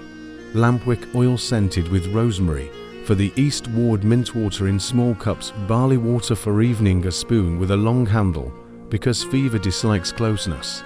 The stillroomer wraps each jar in cloth and closes each with a stopper brushed with wax and tied with thread. She presses the stillroom seal, a small star into a drop of wax at each knot, not for authority, but for memory. The sister lifts the basket and smiles with the half-tired expression good people wear when the day will be long and their hands are ready anyway. The apprentice tends the drying board. Petals lie like letters of a language that never shouts. She turns each with the edge of a feather so that air can do its work from both sides. She checks a rind of orange that will become zest for a chest rub. She rubs a thumb along it and listens for the fine sugar sound that means the rind is dry enough to grate without sulking. She bundles the dry peels with a thread that makes a little bow, because bows are easier to untie when the night needs something quickly and hands are clumsy with whirring. In a corner, the failures shelf keeps company with humility. There is a bottle that cracked because someone asked it to meet a hot liquid without warning, a filter cloth gone sour because it was put away proud of its last bath, a stopper that swelled because it was fed too much water and not enough oil, a jar with a ribbon tied to quickly so that red looked like orange in lamplight. Each failure wears a little tag, just a color thread and a knot, so apprentices can ask questions without anyone pointing. The shelf has graduated more students than the mortar. Sometimes the stillroomer is a teacher to the city, not only to her apprentice. After the bells of noon, she leans a small slate in the window and writes with chalk not words, only shapes leaf for breath steam, ring for vinegar bowl, star for lamp oil, fish for barley water. People reply by leaving at the threshold a token and a little story folded up in the way they stand. She composes parcels, a tiny packet of time for a cough that isn't sure will stay, a linen square scented at the corners for a child who hates strong air, a little pot of wax and olive oil for hands the rope has chafed. Air is as much an ingredient as water or plant. She manages it without drama. Cross breeze mornings, quiet afternoons, shutters a finger open in evening. When fear collects in corners, she coaxes it out with a pan where rosemary and juniper smolder. The smoke is no cure, only a request to the room to remember being a room. She wipes ledges with vinegar and as a challenge to the world, but as a bow to the idea that clean is a form of affection. She keeps a bucket near the door for cloths that have finished their work. The bucket wears a red thread so that hands understand it before eyes do. The mortality clerk visits once a week. The way truth visits a ledger. She stands in the doorway with her hat in her hands and asks for the month's tallies, not of death, but of deliveries. How many leaf tokens? How many rings? How often mint? How often barley? Which colours ran low? The stillroomer reads from a cord strung with knots. 1 knot for 10 leaf tokens, a different knot 4 rings, a bead between to mark a Sabbath. The clerk nods and records on her wax board, by pressing signs, small marks that will become numbers later when the copyist translates them, but that are now only a shape of the week. From such small facts, lanes are widened, shutters are cut for shelves, bells learn better times to speak. The still room does not feel clever, it feels useful. Afternoon asks for syrups. The stillroomer slices quince that has been quietly waiting since autumn in a cool basket. She cooks it down with water, then strains it through linen, then returns it to the pot with honey. It thickens into something that wants to stay. She adds a pinch of clove and watches the way steam remembers winter kitchens without asking anyone to go there. She pours the syrup into small bottles and lets them stand until cool air shakes hands with warm. She ties blue ribbons because syrup and breath are friends. Blue explains this without words. A physician comes at dusk, not to argue with the room, but to borrow a ladle of its patience.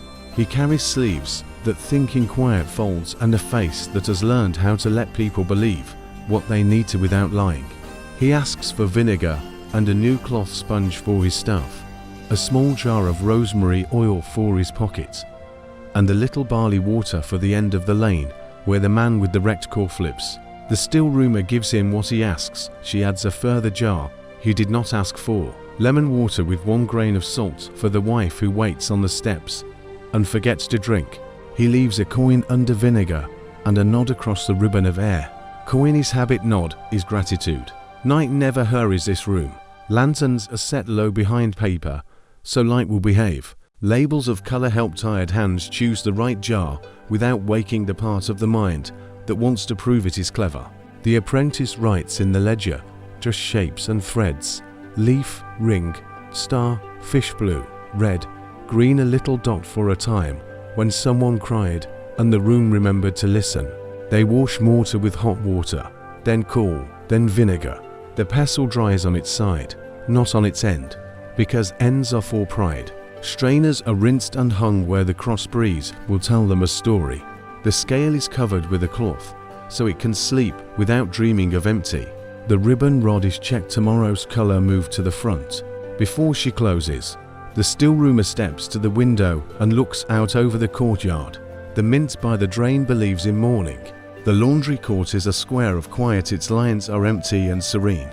Somewhere a watch staff counts a long hour. She rests her hand on the table, the way people rest hands on a child's shoulder, not to move the child, only to prove presence.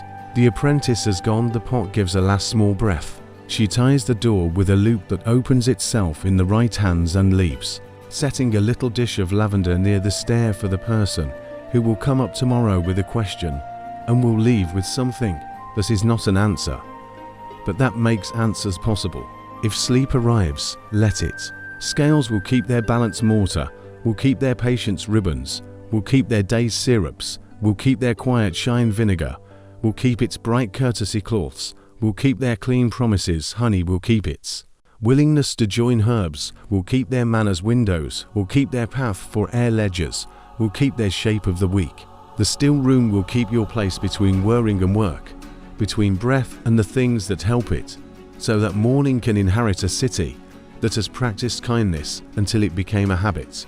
Pocket pictures to carry forward, a ribbon rod of 7 colours, one brought forward for the day, brass pans settling with the shy click of fairness, a mortar forgetting to be loud, a linen strainer tied to a hoop like the moon, a vinegar bowl under a square of cloth, coins sleeping a cord with knots that speak to clerks, a pan with 3 feet whispering at a candle, a failure shelf teaching without scolding, a quince syrup translucent like patience, a seal pressed into a drop of wax at the neck of a bottle. If sleep arrives, let it. Remedies will still be gentle in the morning, and the room will have kept its promise without having raised its voice. The 14th part. The quiet meadow at the city's edge is not a place of drama. It is a room without walls, where grasses practice their slow handwriting, where a low bell trades hours with the wind, and where the city remembers that care has a path even when words are tired. A lane leads there, wide enough for a handcart, lined with posts that learn to be measured, a notch for one pace, a second for the width of a beer, a third for the space between families, so voices can be soft without being shy. The posts wear small scraps of linen tied with modest knots, not as flags, but as reminders left, then right, like breathing. At first light the sexton opens the shed where wood keeps its shape. There is a bier with handles rubbed smooth by palms that never wanted to become important, a roll of unbleached linen that takes a fold without complaint, a coil of rope that knows a respectful knot, a box of pegs whittled from fruitwood, and a shovel whose blade was sharpened yesterday on a stone that prefers consistency. He checks each. The linen is clean, the rope runs without snag, the pegs or even the shovel's edge neither fierce nor lazy. Tools that behave keep sorrow from having to. At the gate, the mortality clerk arrives with a ledger, a board of waxed leaves tied with tape, and a pouch of tokens, stamped with simple shapes. Circle means linen supplied, leaf means stillroom attending, ringed watch assisted passage, star means bell rung at even tone. She does not speak these aloud. She presses them into the wax beside names spoken by the living, then smooths the wax where eyes should not be invited to keep reading. Her marks are a map of courtesy, not a census of grief. The path is a calendar of small duties. To volunteer, set the beer legs on chalk marks that keep load and earth in a polite conversation. One lays the linen, folded long ways, so that edges meet no one's pride. The sexton ties a short cord to each handle and tests them, not because he expects failure, but because hands deserve certainty before they begin. A sister from the infirmary arrives and sets a small bottle of rosemary water by the beer. She does not bless, she moistens a cloth and straightens a fold. The city has learned that straightening is a tenderness that demands no reply. There is a cart for the spade and pegs, a small bench for the ledger, and a stool for random kindness. People do not sit often, knowing the stool is there is the point. The bell hangs from a simple frame of timbers. It's rope tied with two knots, a stopping knot lower down so small hands won't ring by accident, a soft knot at the end so fingers can hold dignity without slipping. When the rope is pulled, the sound does not argue with sky, it acknowledges distance and asks it to be gentle. The meadow offers its quiet in measured lines. Nothing crowded, nothing grand. The sexton uses a frame, a wooden rectangle, with two cross pieces to set a rectangle on the grass. He lifts the frame and lays it aside. The outline remains like a thought you can come back to. He works with the shovel in a rhythm that does not hurry. Earth comes out, rests on a cloth, and will go back as if it had been visiting. Lime sits nearby in a lidded barrel. The lid is heavy by design, so opening it is an act, not a habit. Lime is a tool of distance. Distance is a form of care. The city keeps its rights secular and soft, so that all may walk here without feeling argued with. A cloth plain and clean covers the beer before and after. Names are spoken at the gate, not at the hole. The ledger learns them, the wind forgets them on purpose. A neighbor might bring a sprig from a courtyard. Bay for steadfastness, time for breath kindly given, mint for mornings that will not be visited this year. Sprigs are tied with a loop that opens itself later. Nothing that ties today should bind tomorrow. In the middle hours, a handcart arrives from the carpentry court. On it lies a small marker board, plain smooth, edges softened so weather will be welcomed and not resisted. The clerk takes from her pouch a packet of little metal stamps, not letters, only shapes known to the family. A fish that once meant trade at the quay, a leaf for the tree beside their door, a ring for a marriage learned more by attempts than by speeches. She taps the marks into the board with a mallet that knows how to be discreet. The board will stand at the head, fastened to a fruitwood peg, angled where eyes can meet it without being asked to. Near the shed is a table for washing hands and tools. The table holds a bowl of water scented with a drop of vinegar, a cloth, a small jar of soap curls, a towel that dries more by willingness than by thickness. One method follows another. Lower, cover, tie, ring, fill, Smooth, wash, record, carry back. Repetition is not indifference, it is confidence given to those whose feelings can stumble. Each action takes the place in the line set for it. And the line is a bridge. Sometimes the meadow learns to be a messenger for those who cannot travel far. A mother stands at the posts, holding the peg of distance in her palm like a token. She watches as the linen settles, as the sexton's shovel returns earth to earth, as the clerk presses a star on the wax for the bell's even tone. She does not count clods, she counts breaths. The bell answers her once, twice, and then the city's noise takes over. The good noise of kitchens and shoes and water, so that sorrow is accompanied, not amplified. The weather is a co-worker. On clear days, sunlight lays its slow hand on the grass, and time feels acceptable. On grey ones, the bell's note travels farther and chooses a softer corner to end on. When rain threatens, the shed's eaves grow generous. A canvas kept for that purpose unrolls over the frame, and the meadow becomes a room with its ceiling lowered. The work continues with the pace clouds allow. The sexton says little.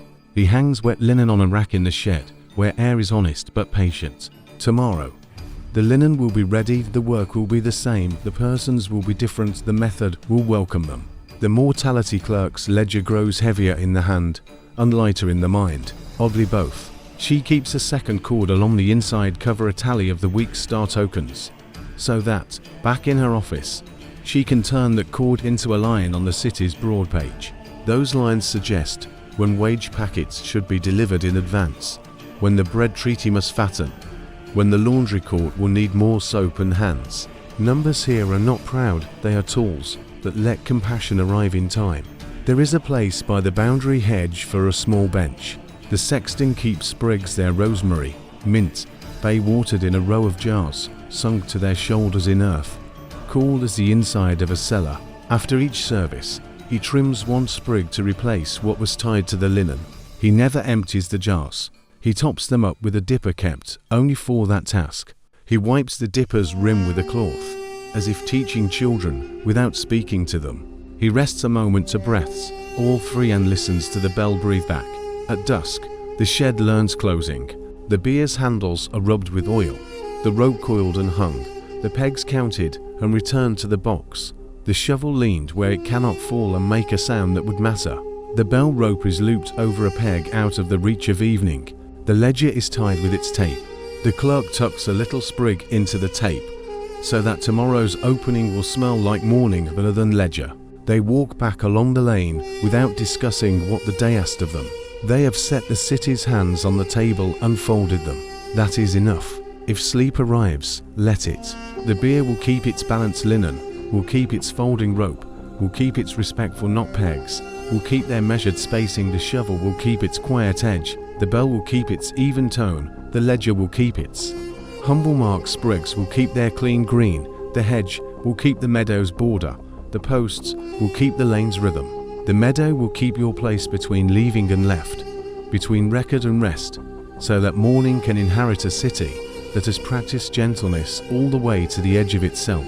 Pocket pictures to carry forward, a peg of fruitwood warmed in a palm, a linen roll taking a fold like a sire bell rope, with a soft knot at the end, a frame on grass, setting a rectangle, without raising a voice, a barrel lid that asks a breath before it lifts, a handcart, holding a small marker board stamped with simple shapes, a washing table with vinegar and soap curls, a tally cord tucked inside a ledger, jars sunk to their shoulders, beside a hedge, a canvas being rolled back into itself when weather remembers its manners. If sleep arrives, let it.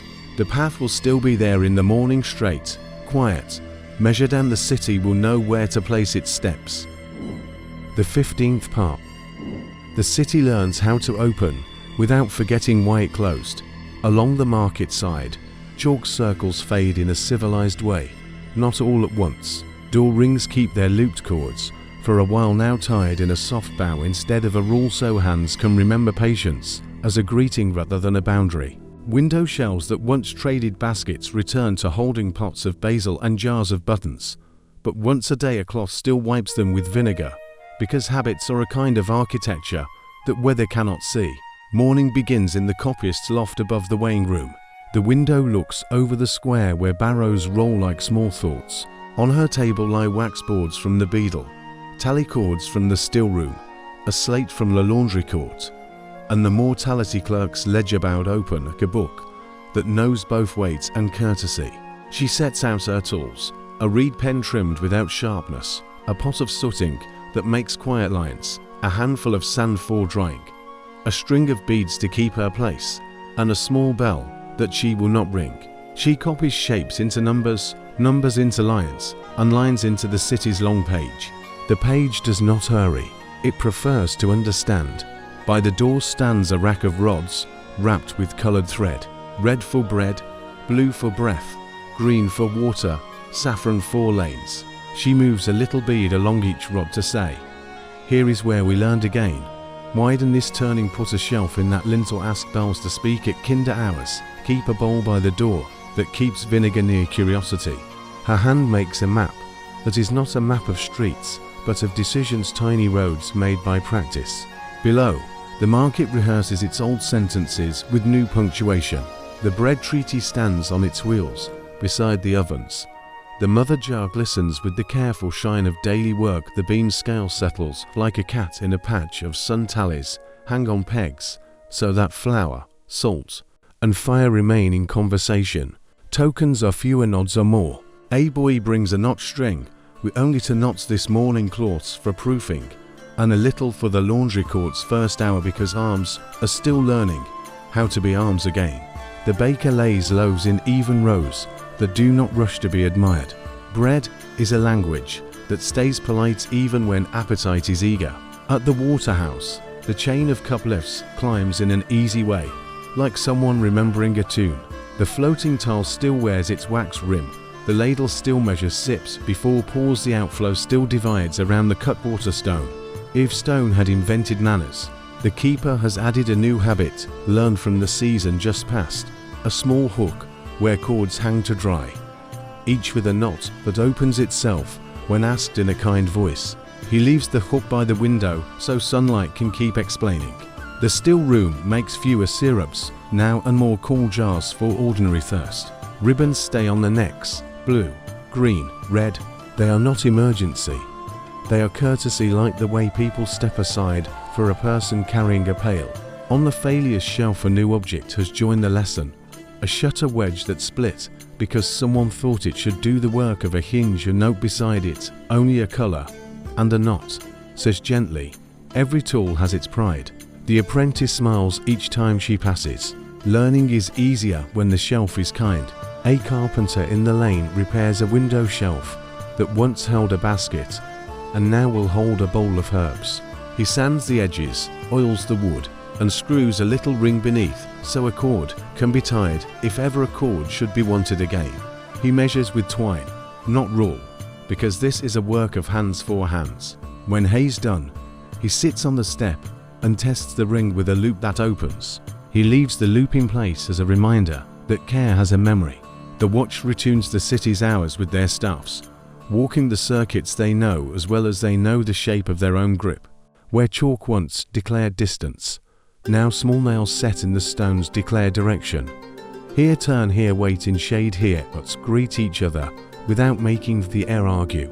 On quiet evenings, the watchman counts a long hour and hears the bell at the meadow answer like a friend calling from a different room. The bell does not carry sorrow now, it carries measure. The mortality clerk, who taught pebbles to travel from small bowls to large bowls, steps to the copyist's loft and leaves her ledger on the table. Together they look at the lines they have drawn between days. They do not talk about victory. Cities that talk about victory forget to wipe sills. They talk about benches in the shade where lines were easier to keep, about the hour when bread was most needed and least grabbed, about why the rope of knots should stay on the wall, not as a rule, but as a comfort, like a handrail. They record a line that says, "Market day staggered, a little stagger continues," because calm also needs a schedule. The quarantine lane keeps a few of its instruments, now playing for a different song. The rope with knots becomes a vine's tutor. The saffron mark wears away like a bruise in reverse. The basket pulley brings up soil from the courtyard to refill a narrow bed where time takes root again. The vinegar dish becomes a soap dish. The reed pen writes a shopping list on a wax board that knows both scarcity and relief. A neighbor across the way catches herself standing at the old line, then laughs and takes one step closer, not all the steps, just one, and speaks to a window that opens to a pot of basil. Basil answers with green. Children invent new games from the leftovers of caution. A chalk line becomes a river with simple bridges made from 2 stones. A looped cord becomes a snake they can charm by tugging gently. A basket hook becomes a harbor to tie bark boats, and the boats carry sprigs from one window to another. Mint for you, rosemary for your soup, bay for your stew that will taste like afternoons again. They learn with their feet what the city learned with ink and sand. That space is a tool, and tools are for kindness. At the key, the ring in the stone that once knew rope under strain now knows rope at leisure. A fairy shows to soft windows at dusk, moving like a thought that has decided not to worrying. The harbour master, who has learned to think in lists without making lists heavy, asks for lamps to be lowered a little so light is even, not proud. He chalks a small mark on the key, not words, only shapes to tell feet how to move without feelings needing to do the work. The tide remembers its job without being reminded. The church and the bakehouse and the laundry court exchange favors. Bells agree to flatter mornings rather than wake them sharply. Ovens share a corner of heat for the stillroom's jars. Lines in the laundry court are propped with sticks to raise sheets intertwined that cleans without argument. The sticks wear caps of felt, so cloth will not learn to resent wood. Someone mends a basket with willow withes and hums without realizing they are humming. The tune is not brave, it is accurate. Toward evening, the city performs a humble ceremony that no one announced. People open doors and sweep thresholds. Water from basins draws chalk into polite ghosts. Cloths are wrung, hung, unfolded. A rosemary sprig, saved from the stillroom's window, is touched to a lamp and then laid behind it, so the lamp will tell air about kitchens and not about fear. A cat inspects the broom and approves. A watchman taps the staff at a corner and hears another answer, not because there is trouble, but because chorus is how streets remember they belong to each other. In the copyist's loft, the long page dries to a quiet confidence.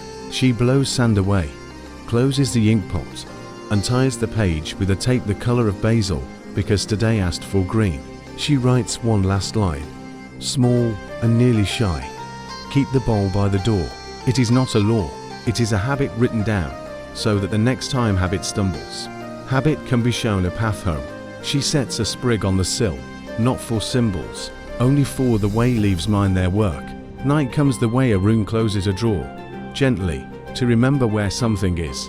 Lanterns are placed at even intervals. Windows learn the second notch. Shutters rest against their wedges, like backs against a good chair. The city settles not to forget, but to keep.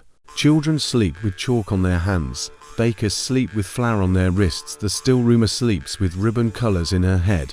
The mortality clerk sleeps with lines that no longer climb so quickly. Bells sleep. The air sleeps. Cats pretend not to sleep. If sleep arrives, let it.